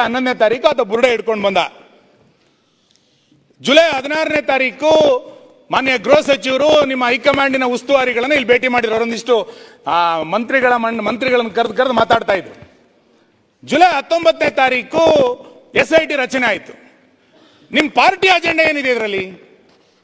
ನೀವು ಈ ಧರ್ಮಸ್ಥಳ ಕ್ಷೇತ್ರವನ್ನ ಅವಹೇಳನ ಮಾಡಬೇಕು ಅಂತೇಳಿ ನಿಮ್ಮ ಪಾರ್ಟಿನಲ್ಲಿ ಏನಾದ್ರು ಅಜೆಂಡಾ ಫಿಕ್ಸ್ ಮಾಡ್ಕೊಂಡಿದ್ದೀರಾ? ನಿಮ್ಮ ಹೈಕಮಾಂಡ್ ನಿರ್ದೇಶನದಂತೆ ಇದು ಏನಾರು ನಡೆದಿದೆಯಾ? ಇದು ಇಂಡಿ ಒಕ್ಕೂಟದ ಏನಾರು ಅಜೆಂಡಾನ, ಪಿತೂರಿನ ಇದು ನಿಮ್ಮ ಪಾಪದ ಕೂಸ ಇದು ಗೊತ್ತಾಗ್ಬೇಕಲ್ಲ. ಯಾಕೆ ಅಂತ ಹೇಳಿದ್ರೆ ಕೇರಳದವರು ಇದ್ರ ಬಗ್ಗೆ ಮಾತಾಡ್ತಾರೆ, ಯಾರೋ STP ಇದ್ರ ಬಗ್ಗೆ ಮಾತಾಡ್ತಾರೆ, ಇನ್ಯಾರೋ ಒಬ್ಬ MP ಅವ್ರು ಮಾತಾಡ್ತಾರೆ ಅಂತಂದಾಗ ಮುಗಿಸ್ಬಿಡ್ತೀನಿ. ನೀವು ಆಮೇಲೆ ಇಂಟರ್ವ್ಯೂನ್ ಆಗಿ ನಾನು ಮುಗಿಸ್ತೀನಿ. SIT ಶುರುವಾದಾಗ ನಾಳೆ ತೇಜೋವಧೆ ಮಾಡಿ ನಂತರ ನಾನು ನನ್ನ ಮನೆ 0 ಅವರ್ ನಲ್ಲಿ ಹೇಳ್ತಾ ಇದ್ದೆ, ಕೊನೆಗೆ ಏನ್ ಮಾಡ್ಬಿಡ್ತೀರಿ ನೀವು ಅಂತಂದ್ರೆ ಇದನ್ನ ಮುಚ್ಚಾಕ್ಬೇಕು ಅಂತಾದಾಗ ಕೊನೆಗೆ SIT-ನವರು ಅದು ಇನ್ನೇನೋ ವರದಿ ಏನ್ ಕೊಡ್ತಾರೆ ಅಂತಂದ್ರೆ ಆ ಮುಸುಕುದಾರಿ ಮೆಂಟಲ್ ಸರ್, ಏನು ಮಾಡಕ್ಕಾಗಿಲ್ಲ ಅಂದ್ಬಿಡ್ತೀರಿ ನೀವು. ಕೊನೆಗೆ ಇದೇ ಮಾಡೋದು ನೀವು. ಅವನಿಗೆ ಮೆಂಟಲ್ ಟ್ರೀಟ್ಮೆಂಟ್ ಬೇಕಾಗಿದೆ, ಅವನು ಏನೇನೋ ಹೇಳ್ದ, ಅವತ್ತೇನೋ ಅಚಾನಕ್ ಆಗಿ ನಡೆದೋಗ್ಬಿಟ್ಟಿತ್ತು ಅಂತೇಳಿ ಅದನ್ನ ಕಾಂಟ್ಯಾಕ್ಟ್ ಮಾಡ್ತೀರಿ. ಅಂದ್ರೆ ಇಡೀ ರಾಜ್ಯನ ಮೆಂಟಲ್ ಮಾಡ್ಲಿಕ್ಕೆ ಹೊಟ್ಬಿಡ್ತೀರಿ ನೀವು. ಹಾಗಾಗಿ ಇದು ಯಾವುದಕ್ಕೂ ಅವಕಾಶ ಕೊಡದಲೆ ಇದರ ಭಾವನೆಗಳಿಗಾಗಿರುವಂತಹ ಹಾನಿಗಳನ್ನ ಯಾರು, ಆ ಹಾನಿಯನ್ನು ಸರಿ ಮಾಡ್ಕೊಳ್ಳೋದು ಯಾರು? ಹಾಗಾಗಿ ತಕ್ಷಣ ಸರ್ಕಾರ ನಿಮ್ ಇಡೀ ಮಂತ್ರಿಮಂಡಲ ಹೋಗಿ ಧರ್ಮಸ್ಥಳದ ಕ್ಷಮೆಯನ್ನು ಯಾಚಿಸ್ಬೇಕು ನೀವು. ಹೌದು, ನಮ್ಮ ಕಡೆ ತಪ್ಪಾಗಿದೆ, SIT ರಚನೆ ಮಾಡಿ ಅಪಪ್ರಚಾರ ಮಾಡಿ ಸುಮ್ಮನೆ ಕೂತ್ಕೊಂಡಿದೀವಿ ಅಂತ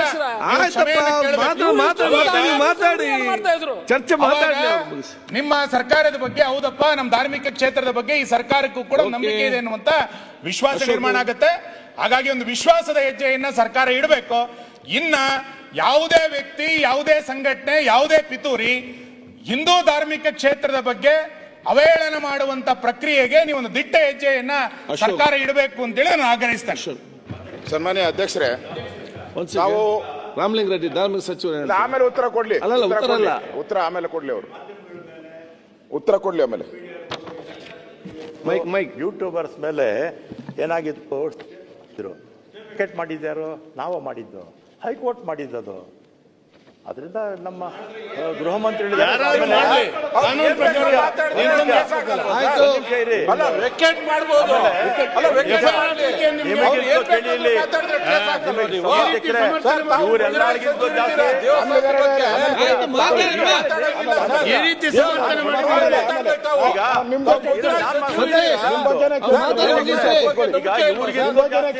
ಧರ್ಮಸ್ಥಳಕ್ಕೆ ನಾವು ಜಾಸ್ತಿ ಹೋಗ್ಬಿಟ್ಟಿದ್ವಿ. ವಿಷಯಾಧಾರಿತವಾಗಿ ಚರ್ಚೆ ಮಾಡಿ ಪರಸ್ಪರ ಆರೋಪ ಮಾಡಿದ್ರೆ ವಿಷಯಾಧಾರಿತವಾಗಿ ಚರ್ಚೆ ಆಗಲಿ. ಅಧ್ಯಕ್ಷರೇ, ಸತೀಶ್ ಬಹಳ ಪ್ರಮುಖವಾಗಿ ಸತೀಶ್ ಅವರೇ, ರಾಮಲಿಂಗ ಸಾಹೇಬ್ರೆ, ನಿಮ್ಮ ಅವ್ರಿಗೆ ಹೇಳಿ ಇರುತ್ತೆ ಧರ್ಮಸ್ಥಳಕ್ಕೆ ಬಿಜೆಪಿಯವರಿಗಿಂತಲೂ ಜಾಸ್ತಿ ಕಾಂಗ್ರೆಸ್ ಸತೀಶ್ ರೆಡ್ಡಿ ರಾಮಲಿಂಗ ರೆಡ್ಡಿ ಸಾಹೇಬ್ರೆ, ವೀರೇಂದ್ರ ಹೆಗಡೆ ಅವರೇ ಪತ್ರ ಬರೆದ್ರಲ್ಲ ನಮ್ ಗ್ಯಾರಂಟಿಗಳು ಸರಿ ಇದೆ ಅಂತ. ಪ್ರಿಯಾಂಕ್ ಸನ್ಮಾನ್ಯ ಈಗ ಅಧ್ಯಕ್ಷರೇ, ಪ್ರತಿಪಕ್ಷ ನಾಯಕ ನೋಡಿ. ಸನ್ಮಾನ್ಯ ಅಧ್ಯಕ್ಷರೇ, ಆಯ್ತು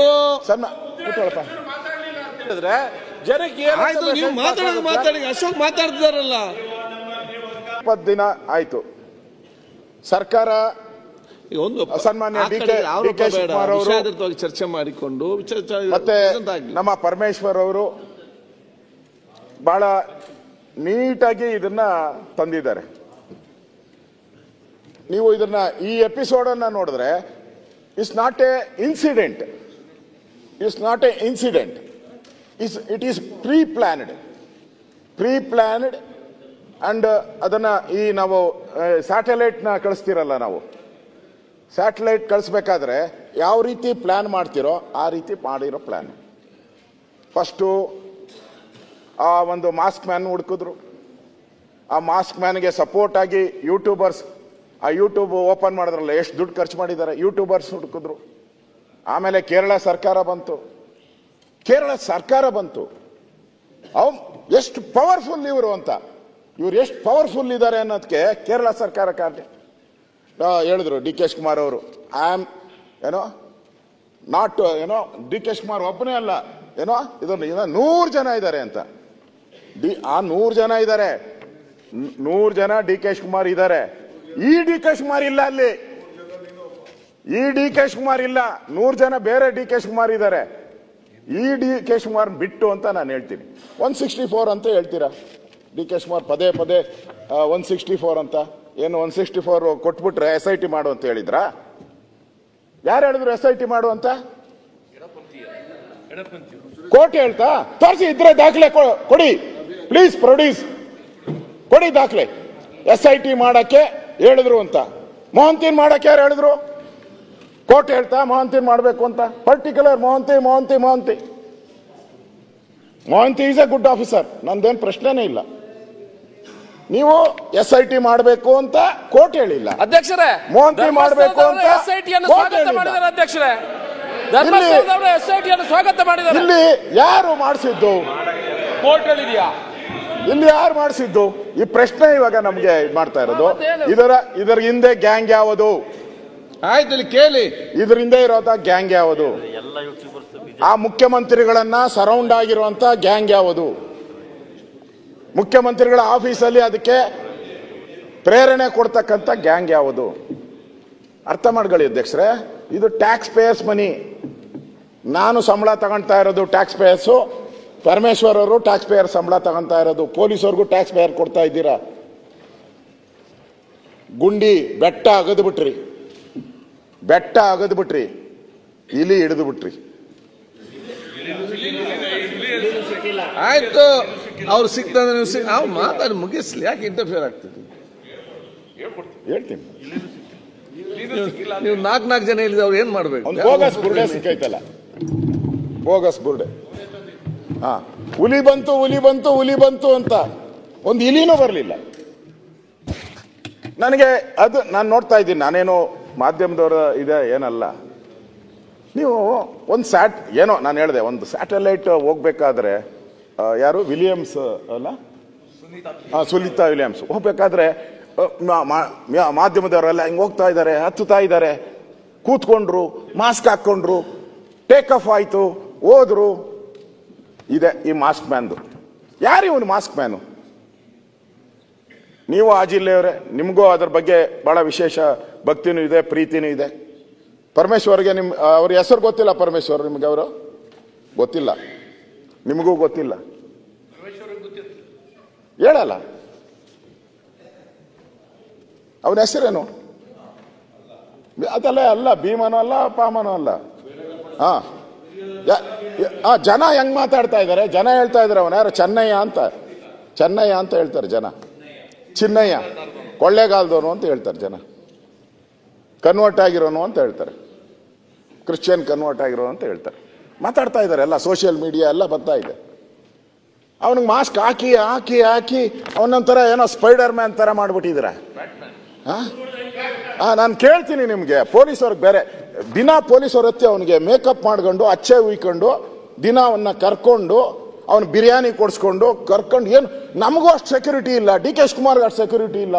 ಹಿಂದೆ ಅವ್ನು ಖುಷಿ ಆಗ್ಬಿಟ್ಟವನೆ, ಇಸ್ ವೆರಿ ಹ್ಯಾಪಿ, ಅವನು ಹೇಳ್ತಾನೆ ಒಳ್ಳೆ 2 ತಿಂಗಳಲ್ಲ, ಆರಾಮ್ಸೆ ಅವ್ನು ಲೈಫ್ ಲಾಂಗ್ ಸೇಫ್ ಆಗೋದು ಅವನು. ನೀವು ಯಾಕೆ ಮಾತಾಡ್ತಾರ? ಮಾತಾಡ್ಲಿ, ಅಲ್ಲಿ ಮಾತಾಡಿ. ನನಗೆ ಅನ್ಸೋವಂಥದ್ದು, ಅವನು ಎಂಜಾಯ್ ಮಾಡ್ತಾ ಇದ್ದಾನೆ. ಅವನು ಹೇಳ್ದ ಇಲ್ಲಿದೆ ನೋಡಿ ಅಂದ. ಈ ಪೊಲೀಸರು ದಡ ದಡ ಅಂತ ಚನ್ಕೆ ಬಾಂಡ್ಲಿ ಗುಂಡ್ಲಿ ಎಲ್ಲ ಎತ್ಕೊಂಡು ಹೋಗ್ಬಿಟ್ರು.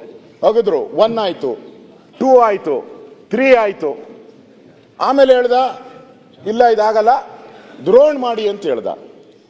ಪರಮೇಶ್ವರ್ ಅವರೇ, ದ್ರೋಣ್ಗೆ ಎಷ್ಟು ಖರ್ಚು ಆಗ್ತತೆ? 1.5 ಲಕ್ಷ ಅಂತ ನನ್ಗೆ ಹೇಳ್ತಾರೆ. ಅದು ಆ ಮಿಷಿನ್ ಹೌದೋನ ಏನೋ ಹೇಳ್ಬೇಕು ನೀವು. 1.5 ಲಕ್ಷ ರೂಪಾಯಿ. ನಮ್ಮಲ್ಲಿ ಒಬ್ಬ, ನೀವು ಓದಿದ್ದೀರಾ ಅಂತ, ಮಹಾಭಾರತದಲ್ಲಿ ಒಬ್ಬ ಇದ್ದ, ಘಟೋದ್ಗಜ ಅಂತ, ರಾಕ್ಷಸ. ಅವನು ನೀವು ಎಲ್ಲಿ ಹೇಳಿದ್ರು ಹಂಗೆ ಭೂಮಿನ ಬಗದ್ಬಿಡೋನು, ಭೂಮಿನ ಹಂಗೆ ಓಪನ್ ಮಾಡ್ಬಿಡೋನು. ಏನ್ ಪರಮೇಶ್ವರ್ ಅವರೇ, 20 ಅಡಿ ಆಳದಾಗ ಯಾವನಾನ ಹೆಣ ಉಣ್ತಾನ? ಕಾಮನ್ ಸೆನ್ಸ್ ಬೇಡ ಪೊಲೀಸವ್ರಿಗೆ? 20 ಫೀಟ್. ಅದು ಮಂಗಳೂರಲ್ಲಿ, ನಮ್ಮಲ್ಲಾದ್ರೂ ಪರವಾಗಿಲ್ಲ, ಮಂಗಳೂರವರೆಲ್ಲ ಇಟ್ಕೆ ಮಾಡ್ತಾರೆ, ನರ್ಜು ಗಲ್ಲು ಬಹಳ ಗಟ್ಟಿ ಇಟ್ಕೆ ಮಾಡ್ತಾರೆ ಅಲ್ಲೆಲ್ಲ. ಲ್ಯಾಟ್ರೇಟ್, ಕೆಂಪು. ನಮ್ಮಲ್ಲಿ ನಾವು ಅಗಿಯೋದು ಡಿ ಕೆ ಶಿವಕುಮಾರ್ 3 ಅಡಿ ಅಗಲ, 6 ಅಡಿ ಉದ್ದ, ಅಲ್ಲ ಡೆಪ್ತ್ 6 ಅಡಿ.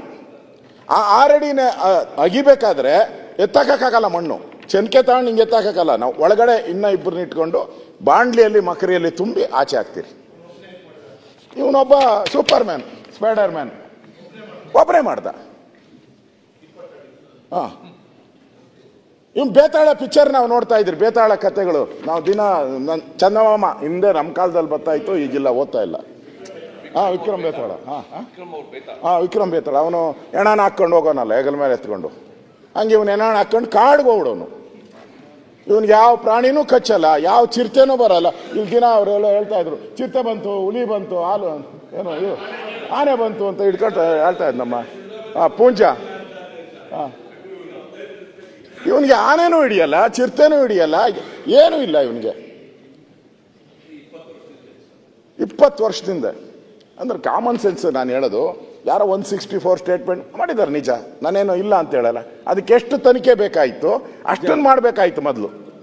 ನೀವು ಈ SITದು ಮಾಡಿದ್ದೀರಿ, ನಾವೇನು ವಿರೋಧ ಮಾಡಿಲ್ಲ. ಈ SIT ನಾನು ಹೇಳ್ತಾ ಇದ್ದೀನಿ, ಸುನಿಲ್ ಹೇಳಿದ್ದಾರೆ ಈಗ, SIT ಇಲ್ಲಿಗೆ ನಿಲ್ಬಾರ್ದು. ಅವನು ಮಾಸ್ಕ್ ಮ್ಯಾನ್ ಆಗಿರಬಾರ್ದು. ಅವನು ಓಪನ್ ಆಗ್ಬೇಕು. ಅವನು ಯಾರವನು ಓಪನ್ ಆಗಬೇಕು, ಗೊತ್ತಾಗ್ಬೇಕು ಜನಕ್ಕೆ. ಈ SITನ ಕಂಟಿನ್ಯೂ ಮಾಡಿ. SIT 2, KGF 1, KGF 2 ಇತ್ತಲ್ಲ, ನಿಮ್ದಲ್ಲ, ಹಂಗೆ ಆಗ್ಬೇಕು. ಇಲ್ಲ ಅಂದ್ರೆ ನೋಡಿ, ಈಗ ನಾನು ಸಜೆಷನ್ ಕೊಡ್ತೀನಿ ಸರ್ಕಾರಕ್ಕೆ. ನಮ್ಮ ಮುನಿಯಪ್ಪನವ್ರು ಇದ್ದಾರೆ, ಮಂತ್ರಿ ಇಲ್ಲ, ಕೃಷಿ ಸಚಿವರು ಕೃಷ್ಣ ಬೈರೇಗೌಡ ಇದ್ರು, ಹೋಗ್ಬಿಟ್ಟಿದ್ದಾರೆ ಪಾಪ. ಎಲ್ಲಿ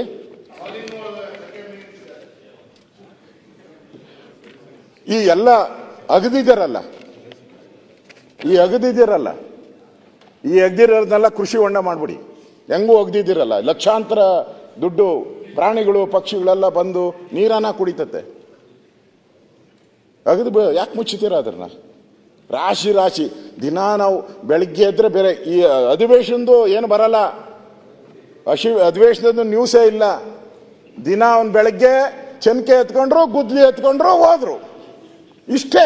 ಬೆಳಗ್ಗೆಯಿಂದ ಸಾಯಂಕಾಲದವ್ರು ಅಗದ್ರು ನೋಡಿ ಇನ್ನೇನು ಕೆಲವೇ ಕ್ಷಣ ನಿಮಿಷಗಳು ಅಂತ ಬರ್ತದೆ. ನಿಮಿಷ ಆಯ್ತು, ಸಾಯಂಕಾಲ ಆಯ್ತು, ಸಾಯಂಕಾಲ ಖಾಲಿ ಚನ್ಕೆ ಖಾಲಿ ಬಾಂಡ್ಲಿ ಎತ್ಕೊಂಡು ಮನೆಗೆ ಹೋದ್ರು. ಒಂದು ಸರ್ಕಾರ ರೀ, ದಿಸ್ ಎ ಗೌರ್ಮೆಂಟ್. ಪೊಲೀಸ್ ಇಲಾಖೆ IPS ಆಫೀಸರ್ಸ್ ಕಾಮನ್ ಸೆನ್ಸ್ ಬೇಕಲ್ಲ. ಅವನು ಫಸ್ಟ್ ಅವನು ಯಾರು ಅಂತ ಅವನ್ನ ಐಡೆಂಟಿಫೈ, ಈಗ ಕಂಪ್ಲೇಂಟ್ ಯಾರು ಕೊಡ್ತಾನಲ್ಲ ಅವನು ಯಾರು ಅಂತ ಐಡೆಂಟಿಫೈ ಮಾಡ್ಬೇಕಾಯ್ತಲ್ಲ ಇವರು. ಅವನ ಹಿನ್ನೆಲೆ ಏನು, ಅವನು ಕಳ್ಳನ ಸುಳ್ಳನ ಏನು ಅಂತ ಗೊತ್ತಾಗಬೇಕಲ್ಲ ನಿಮಗೆ. ಅವನ ಹಿಂದೆ ಎಲ್ಲೋ ಕಳ್ತನ ಮಾಡ್ತಾ ಇದ್ನ, ಏನೂ ನೋಡಿಲ್ಲ, ಕರ್ಕೊಂಡ್ರು ಹೊರಟ್ರು. ಅವನಿಗೆ ಇವತ್ತು ಲಕ್ಷಾಂತರ ರೂಪಾಯಿ ದುಡ್ಡು ಖರ್ಚು ಮಾಡ್ತಾ ಇದ್ದೀರ ಅವನಿಗೆ. ಇದು ನನಗನ್ಸ್ತೈತೆ, ಇದು ಸುನಿಲ್ ಈಗಾಗಲೇ ಹೇಳಿದ್ದಾರೆ, ನಮಗೆ ಸೌಜನ್ಯ ಕೊಲೆ ಆಗಿದೆಲ್ಲ ಇನ್ನಷ್ಟು ತನಿಖೆ ಮಾಡಿ ಏನೇನು ಸಾಧ್ಯನೋ ಈ ಪ್ರಪಂಚದಲ್ಲಿ ಅಷ್ಟೆಲ್ಲ ತನಿಖೆ ಮಾಡಿ ನ್ಯಾಯ ಕೊಡಿಸಿ ನಾವು ಅವ್ರ ಪರವಾಗಿದ್ದೀವಿ. ಏನಪ್ಪ Punja, we are with you, ನಾವಿದ್ದೀರಿ. ಆದರೆ ಆ ಹೆಸರಲ್ಲಿ ಧರ್ಮಸ್ಥಳ ದೇವರನ್ನ ಮಂಜುನಾಥ ಏನು ತಪ್ಪು ಮಾಡಿದ್ದ? ಪ್ರತಿ ಸಾರಿ ಮಂಜುನಾಥ. ನಾನು ಪರಮೇಶ್ವರ್ ಅವರಿಗೆ ಹೇಳ್ತೀನಿ, ನೀವು ತಿರುಪತಿಗೆ ಹೋಗಿ ಬಂದಿದ್ದೀರಲ್ಲ, ಮೊನ್ನೆ ಹುಟ್ಟಿದಬ್ಬಕ್ಕೆ ಏನೋ ತಿರುಪತಿಗೆ ಹೋದ್ರಿ ಅಂತ ನಾನು ನೋಡಿದ್ದೆ. ಹೋಗಿದ್ದೀರಾ? ತಿರುಪತಿಗೆ ಹೋಗಿದ್ದೀರಾ? ಅಲ್ಲೊಬ್ಬ ಯಾವನೋ ಇದ್ದ ಮುಖ್ಯಮಂತ್ರಿ, ಏನು ಹೆಸರು ಹೇಳೋದು ಬೇಡ, ಏಡುಕೊಂಡಲ್ಲ ಅಲ್ಲ ಅಂದ. ನಾವೆಲ್ಲ ಏಡುಕೊಂಡಲ್ಲ ವೆಂಕಟರಮಣ ಕೂಗ್ಕೊಂಡು ಹೋಗ್ತಾ, ನಾವು ಕೂಗಲ್ಲ, ಸುಮ್ಮನೆ ಸೈಲೆಂಟ್ ಹೋಗ್ತೀರಾ. ಕ್ಯೂ ನಿಂತಾಗ ಜ್ಞಾಪಕ ಇರಬೇಕು, ಆಟೋಮೆಟಿಕ್ ನಾವು ಕೂಗಕ್ಕೆ ಶುರು ಮಾಡ್ತೀರಿ. ಏಡುಕೊಂಡಲ್ಲ ವೆಂಕಟರಮಣ. ಆ CM ಯಾರು ಹೇಳ್ದ, 7 ಹಾಕ್ರಿ 6 ಇರೋದು, ಒಂದು ಬರೆದ್ಬಿಡ್ರಿ ಬೇರೆಯವ್ರಿಗೆ ಅಂದ. ಆಮೇಲೆ ಒಂದು ವಾರಕ್ಕೆ ಹೊರಟೋದ ಅವನು, ಬಿಡು, ಯಾವುದೋ ಬೆಟ್ಟಕ್ಕೆ ಗುದ್ದಿ ಹೊರಟೋಯ್ತು, ಅದು ಬೇರೆ. ನೀವು ತಿರುಪತಿನ ಮುಣಗ್ಸಾಕ್ ಹೊರಟ್ರಿ. ಇಲ್ಲಿ ಅದಾದ್ಮೇಲೆ ನೀವು ಶಬರಿಮಲೆಗೆ ಬಂದ್ರಿ. ಇಲ್ಲಿ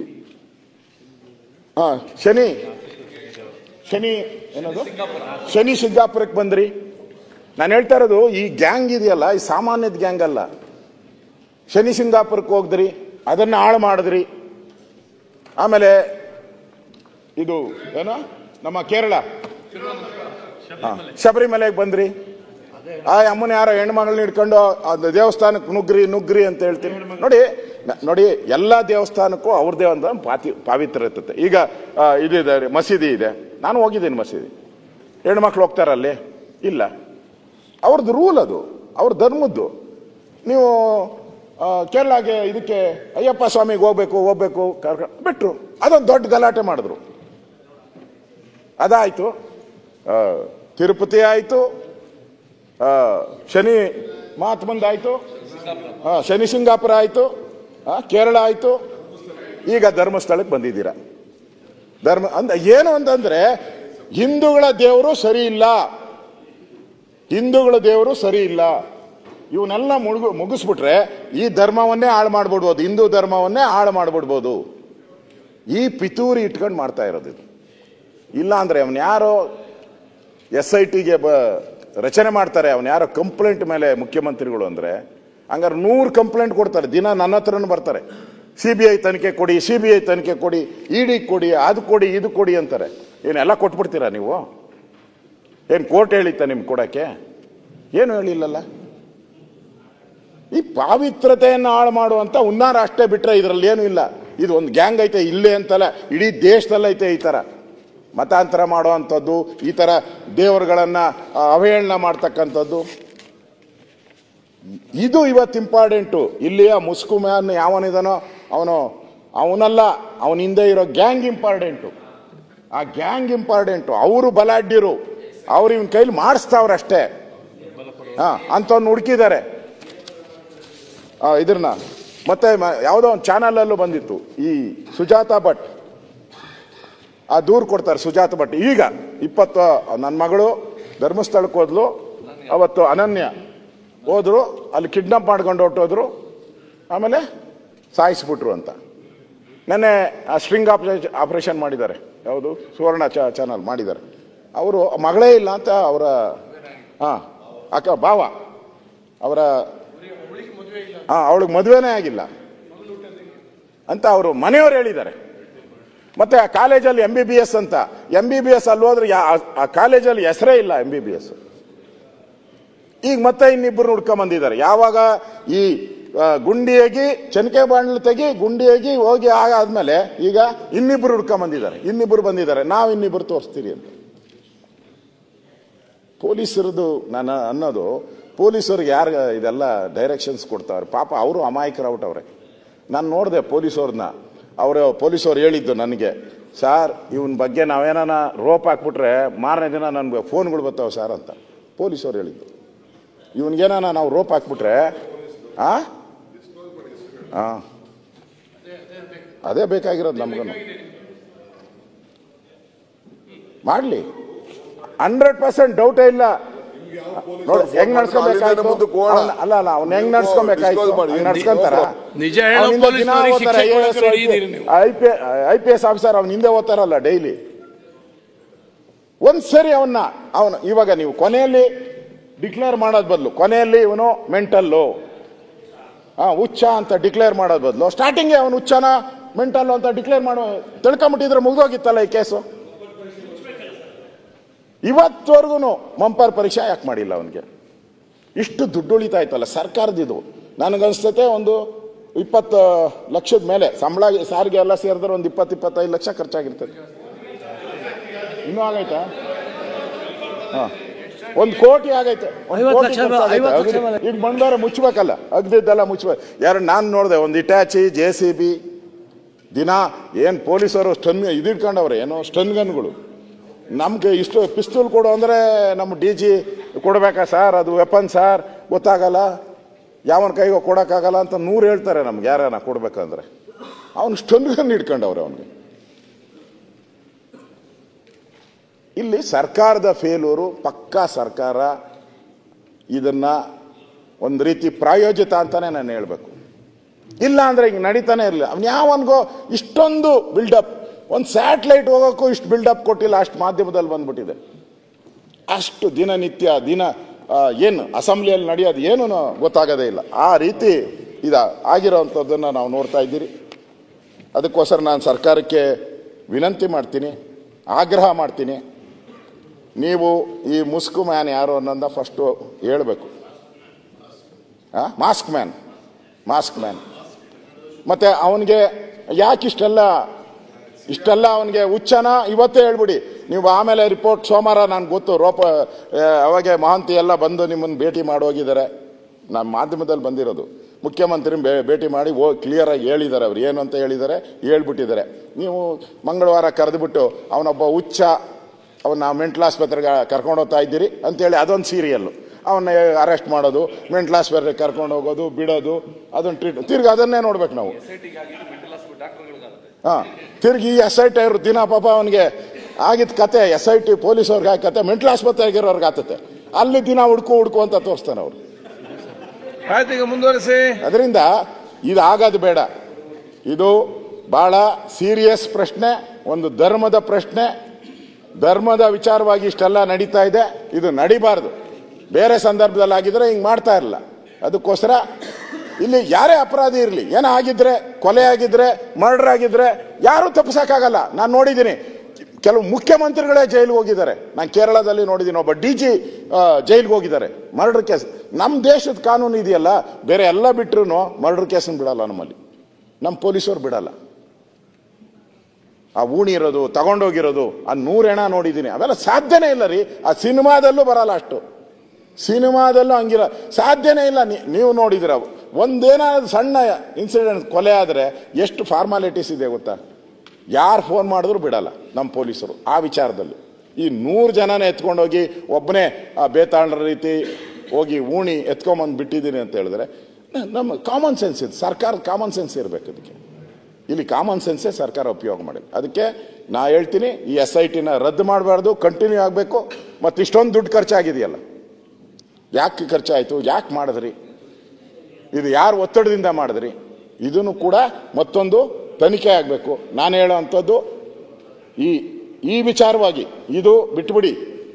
ಇದು ಪೊಲೀಸರು ನಮ್ಮ ತನಿಖೆ ಮಾಡ್ಕೊಂಡು ಹೋಗ್ತಾರೆ. ಏನು ಈ ಮರ್ಡರು ಏನೇನಾಗಿದೆ ನಮ್ಮ ಪೊಲೀಸರು ಅದಕ್ಕೆ ಶಕ್ತಿ ಇದೆ ಮಾಡ್ತಾರೆ, ಅದನ್ನ ಬಿಡಲ್ಲ. ನಾನು ಹೋಮ್ ಮಿನಿಸ್ಟರ್ ಆಗಿದ್ದೀನಿ, ಮರ್ಡರ್ ಕೇಸ್ಗೆ ಯಾವನು ಹೇಳಿದ್ರು ಕೇಳಲ್ಲ, ಯಾರು ಹೇಳಿದ್ರಲ್ಲ ಅದನ್ನು ಮಾಡ್ತಾರೆ. ಆದರೆ ಈ ಷಡ್ಯಂತ್ರ ಮಾಡಿರೋ ಗುಂಪಿದೆಯಲ್ಲ, ಇದನ್ನ ನೀವು ಬೇರೆ ತನಿಖೆ ಇಲ್ಲ ಆಗಲ್ಲ. ನೀವು CBI ತನಿಖೆಗಾದರೂ ಕೊಡಿ, ಇಲ್ಲ NI, ಯಾಕಂದ್ರೆ ವಿದೇಶದ ದುಡ್ಡೆಲ್ಲ ಬಂದಿದೆ ಇವ್ರಿಗೆ, ಇವ್ರ ಅಕೌಂಟ್ಗೆ ವಿದೇಶದ ದುಡ್ಡೆಲ್ಲ, NI ತನಿಖೆ ಕೊಡಿ ಅಂತ ಹೇಳಿ ಆಗ್ರಹವನ್ನು Harish Poonja local MLA local ಅಲ್ಲ ಸನ್ಮಾನ್ಯ ಹರೀಶ್ ಪೂಂಜಾ ಅವರು ಸುರೇಶ್ 3 ನಿಮಿಷ ಮಾತಾಡ್ಕೊಂಡು 3 ಮಿನಿಟ್ಸ್. ಮಾನ್ಯ ಸಭಾಧ್ಯಕ್ಷರೇ, ನಾವು ಸಾಕಷ್ಟು ವರ್ಷಗಳಿಂದ ಸಾರ್ವಜನಿಕ ಬದುಕಲ್ಲಿ ಇದ್ದೀವಿ. ನಾವು ಬಹಳಷ್ಟು ಕಂಪ್ಲೇಂಟ್ಸು ಎಲ್ಲ ನೋಡಿದ್ವಿ. ನನ್ನ ಅನುಭವದಲ್ಲಿ the most privileged complainant is this ಮುಸುಕುದಾರಿ. ಇವನ್ಗಷ್ಟು ಪ್ರಿವಿಲೇಜಸ್ ಯಾವ ಕಂಪ್ಲೇಂಟ್ಗೂ ಸಿಗಲೇ ಇಲ್ಲ, ಆ ರೀತಿ ಇವತ್ತು ಸಿಕ್ಕಿದೆ. ಮತ್ತೆ ಸುನೀಲ್ ಕುಮಾರ್ ಅವರು ಹೇಳಿದಂಗೆ ಧರ್ಮಸ್ಥಳ ಒಂದು ದೇವಸ್ಥಾನ ಅಲ್ಲ, ಒಂದು ಭಾವನೆ ಅದು. ನಾವು ಹಿಸ್ಟ್ರಿಯಲ್ಲಿ ನೋಡ್ಬಿಟ್ಟಿದ್ದೀವಿ, ಮೊಹಮ್ಮದ್ ಗೋರಿ, ಮೊಹಮ್ಮದ್ ಗಜ್ನಿ, ಅಲ್ಲಾವುದ್ದೀನ್ ಖಿಲ್ಜಿ ಇವರೆಲ್ಲ ಬಂದು ಆ ಸೋಮನಾಥನ್ ಮೇಲೆ ಅಟ್ಯಾಕ್ ಮಾಡಿದ್ದು, ವಿಗ್ರಹಗಳನ್ನ ಬಂಧಿಸಿದ್ದು, ನಮ್ಮ ನಂಬಿಕೆಗಳನ್ನ ಹಾಳು ಮಾಡಕ್ಕೆ ಟ್ರೈ ಮಾಡಿದ್ವಿ. ಇದು ಹೊಸ ಸಂತತಿ, ಇದು ನೆಪ. ಇದು ಸೌಜನ್ಯದು ನಾವು ಹೇಳ್ದಂಗೆ ನ್ಯಾಯ ದೊರಕಲೇಬೇಕು. ಅರೆ ಸೌಜನ್ಯ ಸಾವನ್ನ ಉಪಯೋಗಿಸ್ಕೊಳ್ತಾ ಇದ್ದಾರಲ್ಲ ತಮ್ದ್ಯಾವುದೋ ಒಂದು ಅಜೆಂಡಾಗೆ, ಅದಕ್ಕೆ ಅವಕಾಶ ಕೊಡಬಾರ್ದು. ನಾನು ಆಗಲೇ at the risk of repetition ಹೇಳ್ತೀನಿ, SIT should have had the minimum common sense. ಆ ಮುಸುಕುದಾರಿನ ನಮ್ಮ ಕಸ್ಟಡಿಲಿ ಇಟ್ಕೊಳ್ಬೇಕು, ಕರ್ಕೊಂಡೋಗ್ಬೇಕು. ಅವನ್ನೆಲ್ಲ ಹೋಗ್ತಾನೋ ಅಲ್ಲಿ ಕರ್ಕೊಂಡೋಗ್ಬೇಕು, ಮತ್ತೆ ತಮ್ಮ ಕಸ್ಟಡಿಲಿ ಇಟ್ಕೋಬೇಕು. ಎಷ್ಟೇ ಹೆಂಗಿದ್ರು ಖರ್ಚು ಮಾಡ್ತಿದ್ದಾರಾ, ಇನ್ನೊಂದು ಬಿರಿಯಾನಿ ಅಷ್ಟೇ ಖರ್ಚಷ್ಟೇ. ನೈಟ್ ಒಂದು ವ್ಯವಸ್ಥೆ ಮಾಡಬೇಕು. ಅವನು 8 ಗಂಟೆ ಇರ್ತಾನೆ, ಇದೇನೋ ವರ್ಕಿಂಗ್ ಅವರ ಇದು? ನಮ್ಮ ಇರೋ ಸ್ಪೀಕರ್ ಅವರು ಬೆಳಗ್ಗೆ 9:00 ಬನ್ನಿ ಅಂತ ಅಂದ್ಬಿಟ್ಟು 8 ಗಂಟೆ ಕಳಿಸ್ತಾರಲ್ಲ, ಆ ರೀತಿನ ಅದು? ಅವ್ನು ಬೆಳಗ್ಗೆ ಬರ್ತಾನಂತೆ, ಸಂಜೆ ಅವ್ನು ಬೇಕಾದಂಗೆ ಹೋಗ್ತಾನಂತೆ, ಅಲ್ಲಿ ಮುಸುಕು ತೆಗಿತಾನವನು. ಇದು ಒಂಥರ, ನಾನು ಎಲ್ಲೂ ಕೂಡ ಈ ರೀತಿ ವಿಚಾರಣೆನ ಕೇಳಿಲ್ಲ. Unheard, unseen. ಆ ರೀತಿ ಇವತ್ತು SIT ಮಾಡ್ತಾ ಇದೆ. ಈಗ ಎಲ್ಲರದು ಇವತ್ತು ಬೇಡಿಕೆ ಇರೋದು, ಮನವಿ ಇರೋದು, SIT should not be misguided by that ಮುಸುಕುದಾರಿ. ಇವತ್ತು ತುಂಬಾ ಮಿಸ್ಗೈಡ್ ಆಗ್ತಾ ಇದೆ. ಜೊತೆಗೆ ಯಾರೋ ಎಲ್ಲೋ ಕೂತ್ಕೊಂಡು ಡೈರೆಕ್ಷನ್ ಕೊಡ್ತಾ ಇದ್ದಾರೆ. ಇವನು ಬಿಡಿ ಅಗಿಲಿ ಬಾಹುಬಲೆಗೆ ಹೋಗಿ, ನೆಕ್ಸ್ಟ್ ಬೇಕಾದ್ರೆ ಧರ್ಮಸ್ಥಳದ ಯಾರು ಕ್ಷೇತ್ರ ಅವ್ರ ಮನೇಲೇ ಊತಿರ್ಬೋದು ಅಂದ್ರೆ ಅಲ್ಲಿಗೂ ಕೂಡ ಹೋಗಿ ಅಗಿಸ್ತೀರ ನೀವು. ಸೊ ಅದಕ್ಕೋಸ್ಕರ they should be limit. Don't play with the trust or faith of the Hindu community. ಆ ಭಾವನೆಗಳ ಜೊತೆ ನೀವು ಚೆಲ್ಲಾಟ ಆಡಬೇಡಿ. ಯಾಕಂದ್ರೆ ನಾನು ವೈಯಕ್ತಿಕವಾಗಿ ನನ್ನ ಜೀವನದಲ್ಲಿ ಯಾರು ಬಂಧು ಇಲ್ಲ. ನನಗಿರೋದು ಒಬ್ಬನೇ ಒಬ್ಬ ಬಂಧು ಅಂತ ಅಂದ್ರೆ ಧರ್ಮಸ್ಥಳದ ಮಂಜುನಾಥ. ನನಗೆ ಜೀವನದಲ್ಲಿ ಬಂದ ಕಷ್ಟ ಸಮಯದಲ್ಲೆಲ್ಲ ಸಹಾಯ ಮಾಡಿರೋನು ಅಂದ್ರೆ ಮಂಜುನಾಥ. ಈ ತರ ಲಕ್ಷಾಂತರ ಜನ ಇದ್ದಾರೆ, ಯಾರಿಗೂ ಸಹಾಯ ಮಾಡದೇ ಇರೋರು. Don't play with their emotions, faith. ತಕ್ಷಣ ಈ SIT ಅವನ ಹುಚ್ಚಾಟಕ್ಕೆ SIT ಬಲಿ ಆಗೋದು ಬೇಡ. ನಮ್ಮ ಪೊಲೀಸವ್ರಿಗೂ ಘನತೆ ಇದೆ, ಗೌರವ ಇದೆ, ಅವ್ರ ಕ್ಷಮತೆ ಇದೆ. ಅವ್ರು ಯಾರೋ ಒಬ್ರು ವಕೀಲರು, ಮುಖ್ಯಮಂತ್ರಿಗಳೇ, he writes a letter to the Kerala legislature. Kerala ಲೆಜಿಸ್ಲೇಚರ್ಗೆ ಲೆಟರ್ ಬರೆದು ಕೇರಳ ಲೆಜಿಸ್ಲೇಚರ್ ಅಲ್ಲಿ ಇದ್ರ ಬಗ್ಗೆ ರೆಸೊಲ್ಯೂಷನ್ ಪಾಸ್ ಮಾಡಬೇಕು ಅಂತ ಲೆಟರ್ ಬರೀತಾರೆ. ಅಷ್ಟೇ ಅಲ್ಲ, ಕೇರಳ ಪೊಲೀಸ್ ಅವರು ಇಲ್ಲಿನ ಇನ್ವೆಸ್ಟಿಗೇಷನ್ ಬಂದು ಅಸಿಸ್ಟ್ ಮಾಡಬೇಕು ಅಂತ ಬರುತ್ತೆ. ಏನು ಹುಚ್ಚಾಟಕ್ಕೆ ಒಂದು ಲಿಮಿಟ್ ಇರಬೇಕು. Should be some limit. ಇನ್ನೊಬ್ರು ಪ್ರಚೋದನಾಕಾರಿ ಮಾತುಗಳನ್ನ ಆಡ್ತಾ ಇದ್ದಾರೆ. ಸೊ ಅದಕ್ಕೋಸ್ಕರ ಇದು ಮತ್ತಷ್ಟು ಹೆಚ್ಚಾಗಿ ರಾಜ್ಯದಲ್ಲಿ ಜನಸಾಮಾನ್ಯರಲ್ಲಿ, ಭಕ್ತರಲ್ಲಿ ಕ್ಷೋಭೆ ಹೆಚ್ಚಾಗಿಂತ ಮುಂಚೆ put an end to this drama. This is nothing but a drama with an agenda. ಇದನ್ನ ನಿಲ್ಲಿಸಬೇಕು. ನಾವೆಲ್ಲರೂ ಕೂಡ ಆಗ್ರಹ ಮಾಡ್ತಾ ಇರೋದು, ದಯವಿಟ್ಟು SIT ಇದು ಮಧ್ಯಂತರ ವರದಿನ ಕೊಡಿ. ಮಧ್ಯಂತರ ವರದಿ ಕೊಟ್ಟು ಹೆಚ್ಚು ಈ ಕಪೋಲ ಕಲ್ಪಿತ ಸಂಗತಿಗಳೇನು ಹರಡ್ತಾ ಇದೆ, ಪ್ಲೀಸ್ ಪುಟ್ ಎ ಸ್ಟಾಪ್. ಮತ್ತೆ ಬೇಗ ಆ ಹೇಟ್ ಸ್ಪೀಚ್ ಕಾನೂನು ತಂದು ಮೊದಲು ಅವ್ರನ್ನ ಒಳಗಡೆ ಹಾಕಿ. ಹರೀಶ್ ಪೂಂಜಾ. ಸನ್ಮಾನ್ಯ ಸಭಾಧ್ಯಕ್ಷರೇ, ಬೆಳ್ತಂಗಡಿ ವಿಧಾನಸಭಾ ಕ್ಷೇತ್ರದ ಜನಪ್ರತಿನಿಧಿಯಾಗಿ ಈ ಒಂದು ಘಟನೆಗೆ ಸಂಬಂಧಪಟ್ಟಂತೆ ಈ ಸದನದಲ್ಲಿ ಮಾತಾಡಬೇಕಾದಂಥ ಅನಿವಾರ್ಯತೆ ಇದೆ.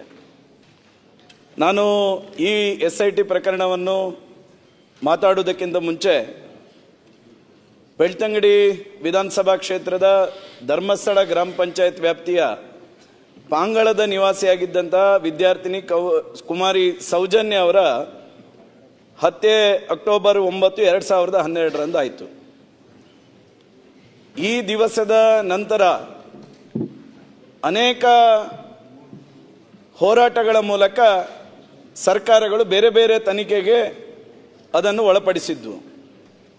ಬೇರೆ ಬೇರೆ ತನಿಖೆಗೆ ಒಳಪಡಿಸಿದ ನಂತರ 2023 ಜೂನ್ 18ಕ್ಕೆ ಕೋರ್ಟಿನ ತೀರ್ಪು ಸಹ ಬಂತು. ಕೋರ್ಟ್ ತೀರ್ಪು ಬಂದ ಸಂದರ್ಭದಲ್ಲಿ ಯಾರು ಅಪರಾಧಿ ಅಂತೇಳಿ ಅರೆಸ್ಟ್ ಆಗಿದ್ದಂಥ ವ್ಯಕ್ತಿಯನ್ನು ಸಾಕ್ಷ್ಯಾಧಾರದ ಕೊರತೆಯಿಂದಾಗಿ ಬಿಡುಗಡೆಗೊಳಿಸತಕ್ಕಂಥ ಕೆಲಸವನ್ನು ಕೋರ್ಟ್ ಮಾಡಿತು. ಅದರ ನಂತರದ ದಿನಗಳಲ್ಲೂ ಅನೇಕ ಹೋರಾಟಗಾರರು ಅನೇಕ ಮಾಧ್ಯಮಗಳಲ್ಲಿ ಹೇಳಿಕೆ ಕೊಡ್ತಾ ಬಂದರು, ನಮ್ಮ ಹತ್ರ ಸಾಕ್ಷಿ ಇದೆ. ಅನೇಕ ಹೋರಾಟದ ಸಭೆಗಳಲ್ಲೂ ಹೋರಾಟಗಾರರು ಹೇಳ್ತಾ ಬಂದರು, ನಮ್ಮ ಹತ್ರ ಸಾಕ್ಷಿ ಇದೆ. ಅನೇಕ ಯೂಟ್ಯೂಬ್ಗಳಲ್ಲೂ ಹೇಳ್ತಾ ಬಂದರು, ನಮ್ಮ ಹತ್ರ ಸಾಕ್ಷಿ ಇದೆ ಅಂತೇಳಿ. ಪ್ರಾಯಶಃ ಕೋರ್ಟ್ ತೀರ್ಪು ಬಂದ 3 ದಿನಕ್ಕೆ ಜೂನ್ 21ಕ್ಕೆ ಸನ್ಮಾನ್ಯ ಮುಖ್ಯಮಂತ್ರಿಗಳಿಗೆ ನಾನು ಮತ್ತು ನಮ್ಮ ಕ್ಷೇತ್ರದಲ್ಲಿ ಇರ್ತಕ್ಕಂಥ ವಿಧಾನ ಪರಿಷತ್ ಸದಸ್ಯರಾಗಿರ್ತಕ್ಕ ಪ್ರತಾಪ್ ಸಿಂಹ ನಾಯಕರು ಬಂದು ಮನವಿಯನ್ನು ಸಹ ಕೊಟ್ವಿ, ಈ ತನಿಖೆಯನ್ನು ಮರು ತನಿಖೆ ಮಾಡಬೇಕು ಅಂತ ಹೇಳಿ. ಆ ನಂತರದ ದಿನಗಳಲ್ಲಿ ಇಡೀ ಜಿಲ್ಲೆ ಎಲ್ಲ ಬಿಜೆಪಿ MLAಗಳು MP ಸೇರಿಕೊಂಡು ಸನ್ಮಾನ್ಯ ಮುಖ್ಯಮಂತ್ರಿಗಳನ್ನು ಭೇಟಿ ಮಾಡಿ ಈ ಸೌಜನ್ಯ ಹತ್ಯೆ ಕೇಸನ್ನು ನೀವು ಮರು ತನಿಖೆ ಮಾಡಬೇಕೆನ್ನುವಂಥ ಆಗ್ರಹವನ್ನು ಮಾಡಿದ್ವಿ. ಈ ಎಲ್ಲ ಹೋರಾಟಗಾರರ ಹೇಳಿಕೆಯನ್ನು ಗಮನದಲ್ಲಿಟ್ಟುಕೊಂಡು ಸನ್ಮಾನ್ಯ ಮುಖ್ಯಮಂತ್ರಿಗಳಲ್ಲಿ ಮತ್ತು ಗೃಹ ಸಚಿವರಲ್ಲಿ ಸರ್ಕಾರ ಹತ್ರ ವಿನಂತಿ ಮಾಡ್ತೇನೆ. ನಾನು ಸಮಾಜಕ್ಕೆ ಒಂದು ಗೊಂದಲ ಇದೆ. ಇಷ್ಟು ಹೋರಾಟಗಾರರು ಸಾಕ್ಷಿ ಇದೆ ಅಂತ ಹೇಳಿದ ನಂತರನೂ ಯಾಕೆ ಇದನ್ನು ತಾರ್ಕಿಕವಾಗಿರ್ತಕ್ಕಂಥ ಅಂತ್ಯಕ್ಕೆ ತರ್ತಾ ಇಲ್ಲ ಎನ್ನುವಂಥ ಒಂದು ಗೊಂದಲ ಇದೆ. ಆ ಗೊಂದಲವನ್ನು ನಿವಾರಣೆ ಮಾಡಿಕೊಡ್ತಕ್ಕಂಥ ನಿಟ್ಟಿನಲ್ಲಿ ಸರ್ಕಾರ ಮತ್ತು ಮುಖ್ಯಮಂತ್ರಿಗಳು ಹೇಳಿಕೆಯನ್ನು ಸಮಾಜಕ್ಕೆ ಈ ಸದನದ ಮೂಲಕ ಹೇಳಬೇಕೆನ್ನುವಂಥದ್ದನ್ನು ಮೊದಲು ನಾನು ಈ ಸಂದರ್ಭದಲ್ಲಿ ಹೇಳ್ತಾ ಇದ್ದೇನೆ. ಪ್ರಾಯಶಃ ನಂತರ ಬಂದಿರತಕ್ಕಂಥದ್ದು ಈ ಬುರುಡೆ ಪ್ರಕರಣ. ಸನ್ಮಾನ್ಯ ಮುಖ್ಯಮಂತ್ರಿಗಳು ಈ ತನಿಖೆಯನ್ನು SITಗೆ ಕೊಡ್ತೇವೆ ಅಂತ ಹೇಳಿದ ತಕ್ಷಣ ಆ ಕ್ಷೇತ್ರದ ಜನಪ್ರತಿನಿಧಿಯಾಗಿ ನಾನು ಆ SIT ತನಿಖೆಯನ್ನು ನಾನು ಸ್ವಾಗತ ಮಾಡಿದ್ದೇನೆ. ಆ SIT ತನಿಖೆ ಪ್ರಾರಂಭದಿಂದ ಇವತ್ತಿನವರೆಗೂ ಯಾವುದೇ ರೀತಿಯಾಗಿರ್ತಕ್ಕಂಥ ಮಾಧ್ಯಮಗಳಿಗೆ ಹೇಳಿಕೆಯನ್ನು ಕೊಟ್ಟಿಲ್ಲ. ನಾನು ಅನೇಕ ಮಾಧ್ಯಮಗಳು ನನ್ನನ್ನು ಸಂಪರ್ಕ ಮಾಡಿದಂಥ ಸಂದರ್ಭದಲ್ಲೂ SIT ತನಿಖೆಗೆ ನಾವು ಡಿಸ್ಟರ್ಬ್ ಮಾಡಬಾರ್ದು, ನಮ್ಮ ಹೇಳಿಕೆಗಳು SIT ತನಿಖೆಯ ಪ್ರಕರಣದ ಸತ್ಯಾಸತ್ಯತೆಯನ್ನು ತಿಳಿಯತಕ್ಕಂಥ ಸಂದರ್ಭದಲ್ಲಿ ಅದು ಡಿಸ್ಟರ್ಬ್ ಆಗಬಾರ್ದು ಎನ್ನುವ ಕಾರಣಕ್ಕೋಸ್ಕರ ಯಾವುದೇ ಹೇಳಿಕೆಗಳನ್ನು ಕೊಟ್ಟಿಲ್ಲ. ಆದರೆ ಇವತ್ತು ನಮ್ಮದು ಆಗ್ರಹ ಇರ್ತಕ್ಕಂಥದ್ದು, ಸಾವಿರಾರು ಕೋಟ್ಯಾಂತರ ಭಕ್ತರ ಮನಸ್ಸಿನ ಭಾವನೆ ಇದೆ. ಆ ಭಾವನೆಗೆ ಪೂರಕವಾಗಿ ನಮ್ಮ ಇಡೀ ಬೆಳ್ತಂಗಡಿ ವಿಧಾನಸಭಾ ಕ್ಷೇತ್ರ ಅಥವಾ ದಕ್ಷಿಣ ಕನ್ನಡ ಜಿಲ್ಲೆ ಮಾತ್ರ ಅಲ್ಲ, ಇಡೀ ದೇಶದ ಹಿಂದೂ ಸಮಾಜದ ಧಾರ್ಮಿಕ ಭಾವನೆಗೆ ಘಾಸಿ ಆಗ್ತಕ್ಕಂಥ ವ್ಯವಸ್ಥೆಗೆ ಒಂದು ಫುಲ್ ಸ್ಟಾಪ್ ಹಾಕ್ತಕ್ಕಂಥ ಕೆಲಸವನ್ನು ಸರ್ಕಾರ ಮಾಡಬೇಕು.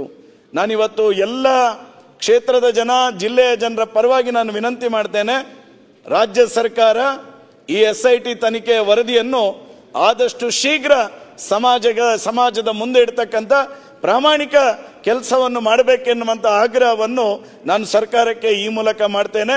ಆ ಮೂಲಕ ಹಿಂದೂ ಸಮಾಜದ ಧಾರ್ಮಿಕ ಶ್ರದ್ಧಾ ಕೇಂದ್ರದ ಮೇಲೆ ಆಗ್ತಕ್ಕಂಥ ಅಪಮಾನವನ್ನು, ಈ ರೀತಿಯ ಸುಳ್ಳು ಹೇಳಿಕೆಗಳನ್ನು, ಈ ರೀತಿಯ ಯಾವುದೇ ರೀತಿಯಾಗಿ ಭಾವನೆಗೆ ಘಾಸಿ ಆಗ್ತಕ್ಕಂಥ ವ್ಯವಸ್ಥೆಗಳನ್ನು ಯಾರೂ ಮಾಡಬಾರದು. ಮತ್ತೆ ನ್ಯಾಯ ಅನ್ಯಾಯ ಎನ್ನುವಂಥದ್ದನ್ನು ತೀರ್ಮಾನ ಮಾಡಲಿಕ್ಕೆ ಕಾನೂನಿನ ವ್ಯವಸ್ಥೆಗಳಿದೆ. ಯಾರೇ ತಪ್ಪು ಮಾಡಿದ್ರೂ ಶಿಕ್ಷೆ ಆಗಲೇಬೇಕಾಗ್ತಕ್ಕಂಥದ್ದು. ನಾನು ಈ ಸಂದರ್ಭದಲ್ಲಿ ಆಗ್ರಹ ಮಾಡ್ತೇನೆ, ಆ SIT ತನಿಖೆಯ ಮೂಲಕ ಏನು ಸತ್ಯಾಸತ್ಯತೆ ಇದೆ ಎನ್ನುವಂಥದ್ದನ್ನು ಸನ್ಮಾನ್ಯ ಮುಖ್ಯಮಂತ್ರಿಗಳು, ಗೃಹ ಸಚಿವರು, ಉಪಮುಖ್ಯಮಂತ್ರಿಗಳು, ಸರ್ಕಾರ ಸಮಾಜದ ಎದುರಿಗೆ ಆದಷ್ಟು ಶೀಘ್ರವಾಗಿ ಅದನ್ನು ವರದಿಯನ್ನು ಮಂಡಿಸಬೇಕೆನ್ನುವಂಥ ವಿನಂತಿಯನ್ನು ನಾನು ಎಲ್ಲ ಭಕ್ತರ ಪರವಾಗಿ ನಾನು ಮಾಡ್ತಾ ಇದ್ದೇನೆ.